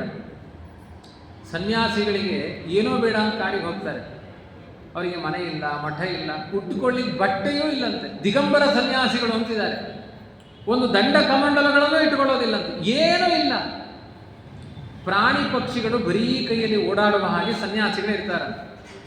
ಅಂಥವರಿಗೂ ಒಂದು ಬೇಕು, ಏನೂ ಬೇಡ ಅಂತ ಬಿಟ್ಟು ಹೋದ ಬೈರಾಗಿಗಳಿಗೂ ಒಂದು ಬೇಕು, ಏನು ಅಂದರೆ ಆ ದೇವರು ಬೇಕು ಅಂತಾರೆ. ಎಷ್ಟು ಇಂಪಾರ್ಟೆಂಟ್ ನೋಡಿ. ನಿಷ್ಕಿಂಚನರಿಗೂ ಪ್ರೀತಿ ಪಾತ್ರನಾದವನು ಭಗವಂತ. ಜಗತ್ತಿನ ಯಾವುದೇ ಪ್ರಯೋಜನದ ಆಕಾಂಕ್ಷೆ ಇಲ್ಲದೆ ಇದ್ದವರಿಗೂ ಬೇಕಾದವನು ಭಗವಂತ. ನಜಾಸ್ಯ ಸರ್ವಭೂತೇಷು ಕಶ್ಚಿದರ್ಥಂ ವ್ಯಪಾಶ್ರಯ. ಯಾವ ಪ್ರಾಣಿಗಳಿಂದಲೂ ಕೂಡ ಅವನಿಗೆ ಯಾವ ಲಾಭಗಳು ಇಲ್ಲ. ಅಂತಹ ಪರಿಪಕ್ವ ಯೋಗಿಗಳಿಗೆ ಕರ್ಮಲೇಪ ಆಗಲ್ಲ. ಆದ್ದರಿಂದ ಈಗ ನಾವೇನು ಮಾಡಬೇಕು? ನಾವಂತಹ ಪರಿಪಕ್ವ ಯೋಗಿಗಳಲ್ಲ. ನಮಗೆ ಹೆಂಡತಿ ಬೇಕು, ಮಕ್ಕಳು ಬೇಕು, ಮನೆ ಬೇಕು, ಸೈಟ್ ಬೇಕು, 100 ಸುದ್ದಿ ಬೇಕು, ಮೊಬೈಲು ಬೇಕು, ತುಂಬ ಬೇಕುಗಳಿದೆ. ನಮಗೆ ಕರ್ಮದ ಬಂಧನವನ್ನು ಬಿಡುಗಡೆ ಮಾಡಿಕೊಳ್ಳುವ ಉಪಾಯ ಏನು? ಕೃಷ್ಣ ಹೇಳ್ತಾನೆ, ಈ ಬಂಧನ ಅನರ್ಥಕ್ಕೆ ಬಿಡಿಸುತ್ತೆ ನಮ್ಮನ್ನು. ಇವತ್ತಲ್ಲ ನಾಳೆ ನೀನು ಇದನ್ನು ಪ್ರಾಕ್ಟೀಸ್ ಮಾಡಲೇಬೇಕು. ನನಗೆ ಬೇಕುಗಳು ಕಡಿಮೆ ಆಗಬೇಕು, ಬೇಡಗಳು ಜಾಸ್ತಿ ಆಗಬೇಕು. ಯಾವುದು ಬೇಡ, ಅವನೇ ಬೇಕು ಅಂತ ದಿನನಿತ್ಯ ಒಂದೊಂದನ್ನೇ ಬಿಡ್ತಾ ಹೋಗಬೇಕು. ಅದಕ್ಕೆ ಕೆಲವೊಂದು ಸಂಪ್ರದಾಯ, ಅಪ್ಪ ಸತ್ತ ಮೇಲಾದರೂ ಒಂದೊಂದನ್ನು ಬಿಡಿ ಅಂತ. ಕಾಶಿಗೆ ಹೋದಾಗ, ಗಯಾಕ್ಕೆ ಹೋದಾಗ, ಪ್ರಯಾಗಕ್ಕೆ ಹೋದಾಗ ಕೋಲ್ ಇಟ್ಕೊಂಡು ನಿಂತಿರ್ತಾರೆ. ಬಿಡಿ ಇಲ್ಲಾದರೂ ಇಷ್ಟವಾದದ್ದನ್ನು ಬಿಡಿ. ಕೆಲವರು ಕಾಶಿಗೆ ಹೋದಾಗ ಕುಂಬಳಕಾಯಿ ಬಿಡ್ತಾರೆ, ಗಯಾಕ್ಕೆ ಹೋದಾಗ ಬೆಂಡೆಕಾಯಿ ಬಿಡ್ತಾರೆ, ಎಲ್ಲ ಬಿಟ್ಬಿಡೋದು. ಒಂದೊಂದನ್ನು ಬಿಡುವುದರ ತಾತ್ಪರ್ಯ ಏನು? ಆದಷ್ಟು ಇನ್ನು ಬಿಡುವ ವ್ಯಾಪಾರ. ಆಹಾರವನ್ನು ಕಡಿಮೆ ಮಾಡಿಕೊಳ್ಳಬೇಕು, ದೇವರ ಬಗ್ಗೆ ಭಾವನೆಗಳು ಜಾಸ್ತಿ ಬೆಳಿಬೇಕು. ಇದನ್ನೇ ಕೃಷ್ಣ ಮುಂದೆ ಹೇಳ್ತಾನೆ, ತಸ್ಮಾತ್ ಅಸಕ್ತ ಸತತಂ ಕಾರ್ಯಂ ಕರ್ಮ ಸಮಾಚಾರ. ಎಲ್ಲ ಮಾಡಬೇಕಾದ ಕರ್ತವ್ಯಗಳನ್ನು ಮಾಡು. ಅದನ್ನು ಮಾಡಬೇಕು ಅಂತ ಹೆದರ್ಕೊಂಡು ಮಾಡಬೇಕು. ಉದಾಹರಣೆಗೆ ಏಕಾದಶಿ ಉಪವಾಸ ಮಾಡಬೇಕು, ಇಲ್ಲಾಂದರೆ ಮಹಾಪಾಪ ಬಂದುಬಿಡುತ್ತೆ. ನೀವು ಭಯಪಟ್ಟುಕೊಂಡು ನೀವು ಮಾಡಿದರೆ, ಯಾರೋ ಮನೆಗೆ ಬಂದಿದ್ದಾರೆ, ಅವ್ರಿಗೆ ನೀರು ಕೊಡಬೇಕು. ಅಯ್ಯೋ, ನೀರು ಕೊಡಲಿಲ್ಲ ಅಂದರೆ ಪಾಪ ಬರುತ್ತೆ ಅಂತ ಕೈ ಗಡಗಡಗಡ ನಡ್ಕೊಂಡು ಹೋಗಿ ಕೊಡೋದು. ಪಾಪ ಬಂದುಬಿಡುತ್ತೆ ನೀರು ಕೊಡಲಿಲ್ಲ ಅಂದರೆ. ಅದು ಪ್ರೀತಿ ಅನಿಸುತ್ತಾ? ಅವ್ರು ನೀರು ಕೊಡೋರಿಗೆ ಗಾಬರಿ ಆಗುತ್ತೆ. ಇಷ್ಟೊಂದು ಯಾಕೆ ಭಯ ಪಡ್ತಾ ಇದ್ದೀರಿ? ಅಷ್ಟು ಭಯ, ಕರ್ಮಗಳಲ್ಲಿ ಭಯ. ಹೇಳ್ತಾರೆ, ಕರ್ಮವನ್ನು ಭಯಗಳಿಂದ ಮಾಡಿದರೆ ನಿಮಗೆ ಫಲ ಇಲ್ಲ. ನವಿಧೇಶ್ ಚಕಿತಶ್ಚರೇತ್. ಭಯಪಟ್ಟು ಕರ್ಮಗಳನ್ನು ಮಾಡಬಾರ್ದು, ದೇವರ ಪ್ರೀತಿಗಾಗಿ ಮಾಡಬೇಕು. ಅಸಕ್ತ, ಕರ್ಮಗಳಲ್ಲಿ ಆಸಕ್ತಿ ಇಟ್ಟುಕೊಂಡು ಮಾಡಬಾರ್ದು, ದೇವರ ಪ್ರೀತಿಗಾಗಿ ಮಾಡಬೇಕು. ಅಥವಾ ಆಸಕ್ತ ಅಂದರೆ ಭಗವಂತ, ಅವನಲ್ಲಿ ಆಸಕ್ತವಾದ ಮನಸ್ಸಿಂದ ಕರ್ಮಗಳನ್ನು ಮಾಡು. ಕಾರ್ಯಂ ಕರ್ಮ ಸತತಂ ಅಸಕ್ತ ಚರ. ಭಗವಂತನಲ್ಲೇ ಮನಸ್ಸಿಟ್ಟು ಕರ್ಮಗಳನ್ನು ಮಾಡು. ಕರ್ಮ ಮಾಡುವುದರಲ್ಲಿ ತಾತ್ಪರ್ಯ ಅಲ್ಲ, ಕರ್ಮ ಮಾಡುವುದರ ಜೊತೆಗೆ ದೇವರ ಚಿಂತನೆ ಮಾಡಿಕೊಳ್ಳುವುದರಲ್ಲಿ ತಾತ್ಪರ್ಯ. ನಾನು ನಿನ್ನೆ ಹೇಳಿದೆ, ಸುಮ್ಮನೆ ಗಂಗಾ ಸ್ನಾನ ಮಾಡಿದರೆ ಫಲ ಇಲ್ಲ. ಗಂಗೆ ಭಗವಂತನ ಪಾದೋದ್ಭವೇ, ಲೋಕಪಾವನಿ, ಜಗತ್ತನ ಕಶ್ಮಲವನ್ನೇ ಪರಿಹಾರ ಮಾಡುವ ಸಾಮರ್ಥ್ಯ ದೇವರ ಪಾದದ ಧೂಳಿಗಿದೆ. ಅದನ್ನು ಹೊತ್ತುಕೊಂಡವಳು ಗಂಗೆ ಅಂತ ನೀವು ಸ್ನಾನ ಮಾಡಿದರೆ ಪಾಪಗಳು ಪರಿಹಾರ ಆಗುತ್ತೆ. ಸುಮ್ಮನೆ ಗಂಗೆಯಲ್ಲಿ ಮುಳುಗಿದರೆ ಮೀನುಗಳು, ಮೊಸಳೆಗಳು ಯಾಕೆ ಇನ್ನೂ ಮೋಕ್ಷ ಪಡೀಲಿಲ್ಲ ಅಂತ ದಾಸರು ಕೇಳ್ತಾರೆ. ಶ್ರೀಶೈಲದ ಕಾಗೆ ಅಂತ ತಮಾಷೆ ಮಾಡ್ತಾರೆ. ಒಳ್ಳೆ ಕ್ಷೇತ್ರ ಶ್ರೀಶೈಲ, ಅಲ್ಲಿ ಕಾಗೆ ಇದೆ, ಅದಕ್ಕೇನಾದರೂ ಪುಣ್ಯ ಲಾಭ ಇದೆಯಾ? ಪುಣ್ಯಗಳು ಬರಬೇಕು ಅಂದರೆ ಮನಸ್ಸು ಅದರಲ್ಲಿ ಆಸಕ್ತ ಆಗಿರಬೇಕು. ಆವಾಗ ಮಾತ್ರ ಆ ಪುಣ್ಯದ ಸಂಬಂಧ ಬರುತ್ತೆ. ಅಸಕ್ತೋ ತ್ಯಾಚರನ್ ಕರ್ಮ ಪರಮಾತ್ಮೋದಿ ಪುರುಷಃ. ಎಲ್ಲ ಕರ್ಮಗಳನ್ನು ಮಾಡಬೇಕು, ಅವನ ಪೂಜಾರೂಪವಾಗಿ ಮಾಡಬೇಕು. ಈಗ ಪ್ರಕೃತ ಅರ್ಜುನ ಏನು ಮಾಡಬೇಕು? ಅರ್ಜುನನಿಗೆ ಉಪದೇಶ ಮಾಡ್ತಾ ಇದ್ದಾನೆ ಕೃಷ್ಣ. ಅರ್ಜುನ ಏನು ಮಾಡಬೇಕು? ನೀನು ಯುದ್ಧ ರೂಪವಾದ ಕರ್ಮ ಮಾಡಬೇಕು. ರಾಜ್ಯಕ್ಕಾಗಿ ಮಾಡಬಾರ್ದು, ಬಂಧು ಬಾಂಧವರ ಕೊಲೆ ಎನ್ನುವ ಕಾರಣದಿಂದ ಮಾಡಬಾರ್ದು, ದುರ್ಯೋಧನನ ಹೊಡಿತೇನೆ ಅದನ್ನು ಹೊಡೆಯುವುದು ಗುರಿ ಎನ್ನುವ ದೃಷ್ಟಿಯಿಂದ ಮಾಡಬಾರ್ದು. ಯಾಕೆ ಮಾಡಬೇಕು? ಅಧರ್ಮವನ್ನು ನಾಶ ಮಾಡಬೇಕು. ಅದೊಂದು ದೇವರಿಗೆ ಇಷ್ಟವಾದ ಕರ್ಮ. ಯಾರು ಅಧರ್ಮಕ್ಕೆ ಸಹಕಾರಿಗಳಾಗಿದ್ದಾರೆ ಅವರನ್ನೆಲ್ಲ ಕೊಲ್ಲುವುದು ಕ್ಷತ್ರಿಯರಿಗೆ ಧರ್ಮವಾಗಿದೆ ಅಂತ ಇದನ್ನು ದೇವರ ಪೂಜೆ ಅಂತ ಮಾಡಬೇಕು. ಅದನ್ನೇ ಕರ್ಮಣೈವ ಹಿ ಸಂಸಿದ್ಧಿಂ ಆಸ್ಥಿತ ಜನಕಾದಯ ಲೋಕಸಂಗ್ರಹಮೇವಾಪಿ ಸಂಪಶ್ಯನ್ ಕರ್ತುಮರ್ಹಸಿ. ತುಂಬ ದೊಡ್ಡ ಜ್ಞಾನಿ ಜನಕರಾಜ. ಅವನು ಸಾವಿರಾರು ಯಜ್ಞಯಾಗಗಳನ್ನು ಮಾಡ್ತಾ ಇದ್ದಂತೆ.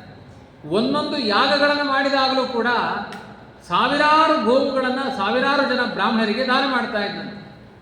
ಅಷ್ಟೆಲ್ಲ ದಾನ ಮಾಡಿದ ಮೇಲೆ ಬ್ರಾಹ್ಮಣರು ಕೇಳ್ತಾ ಇದ್ದಂತೆ, ಜನಕರಾಜ ಇಷ್ಟೊಂದು ಸಮರ್ಪಣೆ ಇಷ್ಟೊಂದು ತ್ಯಾಗ ಮಾಡಿದೆಯಲ್ಲ, ಇದರ ಉದ್ದೇಶ ಏನು ಅಂದರೆ ನನಗೆ ದೇವರ ಕಥೆ ಹೇಳಿ ಅಂತ ಕೇಳ್ತಾ ಇದ್ದಂತೆ.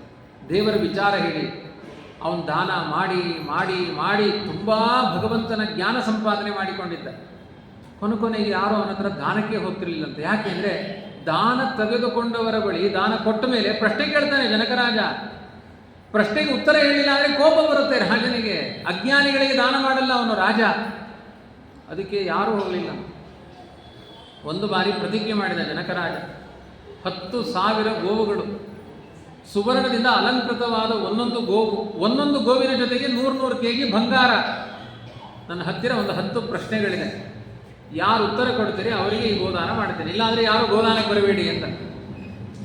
ಅವತ್ತಿನ ತ್ರೇತಾಯುಗದಲ್ಲಿ ಯಾರು ಗೋದಾನಕ್ಕೆ ಬರಲಿಲ್ಲಂತೆ. ಯಾಕೆಂದರೆ ಜನಕರಾಜ ಪ್ರಶ್ನೆ ಕೇಳ್ತಾನಿದ್ರೆ ಎಲ್ಲ ಗಡಗಡ ನಡುಗುತ್ತಾ ಇದೆ. ಈ ವಿಷಯ ಯಾಜ್ಞವಲ್ಕ್ಯರಿಗೆ ಗೊತ್ತಾಯ್ತಂತೆ. ಯಾಜ್ಞವಲ್ಕ್ಯರು ಶಿಷ್ಯರನ್ನು ಕರ್ಕೊಂಡು ಹೋಗ್ತಾರೆ. ಒಂದು 5,000 ಜನ ಶಿಷ್ಯರನ್ನು ಕರ್ಕೊಂಡು ಹೋಗಿ ಹೇಳ್ತಾರೆ, ಅವನ ಗೋಶಾಲೆಯಲ್ಲಿ ಸುವರ್ಣದಿಂದ ಅಲಂಕೃತವಾದ 10,000 ಹಸುಗಳಿದೆ. ಒಬ್ಬೊಬ್ಬರು ಶಿಷ್ಯರು 2 ಹಸುಗಳನ್ನು ತಗೊಂಡು ಹೋಗಿ ನನ್ನ ಕೊಟ್ಟಿಗೆಯಲ್ಲಿ ಕಟ್ಟಿ. ಜನಕರಾಜ ಕೇಳ್ತಾನೆ, ನನ್ನ ಪ್ರಶ್ನೆಗೆ ಉತ್ತರವನ್ನೇ ಹೇಳಿಲ್ಲ ನೀವು, ಮೊದಲೇ ಗೋವುಗಳನ್ನೆಲ್ಲ ತೆಗೆದುಕೊಂಡು ಹೋಗಿ ಕೊಟ್ಟಿಗೆಯಲ್ಲಿ ಕಟ್ಟು ಅಂತ ಹೇಳ್ತಾ ಇದ್ದೀರಲ್ಲ, ಇದು ಯಾವ ನ್ಯಾಯ? ಯಾಜ್ಞವಲ್ಕ್ಯರು ಹೇಳ್ತಾರೆ, ನಿನ್ನ ತಲೆಯಲ್ಲಿರುವ ಪ್ರಶ್ನೆ ಏನು ಅಂತ ನನಗೆ ಗೊತ್ತಿದೆ, ನನಗೆ ಉತ್ತರವೂ ಗೊತ್ತಿದೆ ಅಂತ ಜನಕರಾಜನ ಎಲ್ಲ ಪ್ರಶ್ನೆ ಎಲ್ಲ ಸಂಶಯಗಳನ್ನು ಪರಿಹಾರ ಆಮೇಲೆ ಮಾಡ್ತಾರೆ. ಮೊದಲು ತಗೊಂಡು ಹೋಗ್ತಾರೆ ಪದಾರ್ಥ. ಅಂತಹ ಸಾಮರ್ಥ್ಯ ಯಾಜ್ಞವಲ್ಕ್ಯರದು. ಜನಕರಾಜನ ಜ್ಞಾನವು ಅಷ್ಟು ಎತ್ತರದಲ್ಲಿದೆ. ಅಷ್ಟು ಜ್ಞಾನವನ್ನು ಜನಕರಾಜ ಹೇಗೆ ಸಂಪಾದನೆ ಮಾಡಿದ ಅಂದರೆ ಕರ್ಮಗಳನ್ನು ಭಗವಂತನ ಪ್ರೀತಿಗಾಗಿ ಮಾಡಿದ. ಎಲ್ಲ ಕರ್ಮಗಳ ಮುಕ್ತಾಯದಲ್ಲಿ ದೇವರ ಜ್ಞಾನ ಸಂಪಾದನೆ ಎನ್ನುವ ಅಪೇಕ್ಷೆಯನ್ನು ಮುಂದಿಟ್ಟ. ನಮ್ದು ಇವತ್ತೊಂದು ಸ್ವಲ್ಪ ದೇವರ ಪೂಜೆ ಚೆನ್ನಾಗಿ ಮಾಡಿದ್ದೀವಿ ಅಂದರೆ 100 ವರಗಳ ಪಟ್ಟಿ ಇರುತ್ತೆ ದೇವರಿಗೆ. ಬಲಗಡೆಯಿಂದ ಹೂ ಬಿದ್ದುಬಿಡ್ತು ಅಂದ್ಕೊಳ್ಳಿ, ಸರಿಯಾಗಿ ಇಟ್ಟಿರಲ್ಲ, ಬಿದ್ದಿರುತ್ತೆ. ಹೂ ಬೀಳ್ತು, 100 ವರ ಪಟ್ಟಿ ಮಾಡಿಕೊಡೋದು. ಈ ಹುಬ್ಬಳ್ಳಿ ಧಾರವಾಡದ ಕಡೆ ಇನ್ನೂ ಇದೆ. ಸತ್ಯನಾರಾಯಣ ಪೂಜಾ ವಗಿ ಪ್ರಸಾದ ತೆಗಿ ಅಂತಾರು. ಪೂಜಾ ವಗಿ 30 ರೂಪಾಯಿ ರಚೀತಿ ಹಾಕು ವಗಿ, ಆಮೇಲೆ ಪ್ರಸಾದ ತೆಗಿ, ಎಷ್ಟು ಬೇಕಟ್ಟು ಪ್ರಸಾದ ತೆಗಿ. ಏನು ಮಾರಾಟದ ಗೊಂಬೆ ಅವನು ಸತ್ಯನಾರಾಯಣ. ಇದು ವ್ಯಾಪಾರೀಕರಣ ಅಲ್ಲ.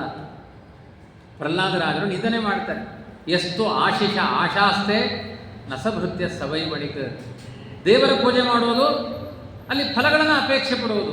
ಅವನು ಭಕ್ತ ಅಲ್ಲ, ಅವನೊಬ್ಬ ವ್ಯಾಪಾರಿ. ದುಡ್ಡು ಕೊಡ್ತೇವೆ, ತೊಗರಿಬೇಳೆ ತರ್ತೇವೆ, ಅದು ವ್ಯಾಪಾರ ಆಯಿತು. ಅಂಗಡಿಯವರೆಗೂ ನಮಗೆ ಏನು ಸಂಬಂಧ? ವ್ಯಾಪಾರ ಅಷ್ಟೇ. ದೇವರಿಗೆ ಪೂಜೆ ಮಾಡೋದು, ಫಲ ಕೊಡು ಅಂತ ಹೇಳೋದು, ಇದು ವ್ಯಾಪಾರ. ಯಾಕೆ ಮಾಡಬೇಕು ಕರ್ಮಗಳನ್ನು? ದೇವರೇ ಹೇಳಿಕೊಡ್ತಾನೆ. ಋಣಿ ಮಹೇಶೆ ಪರಿತೋಷಣಾಯ.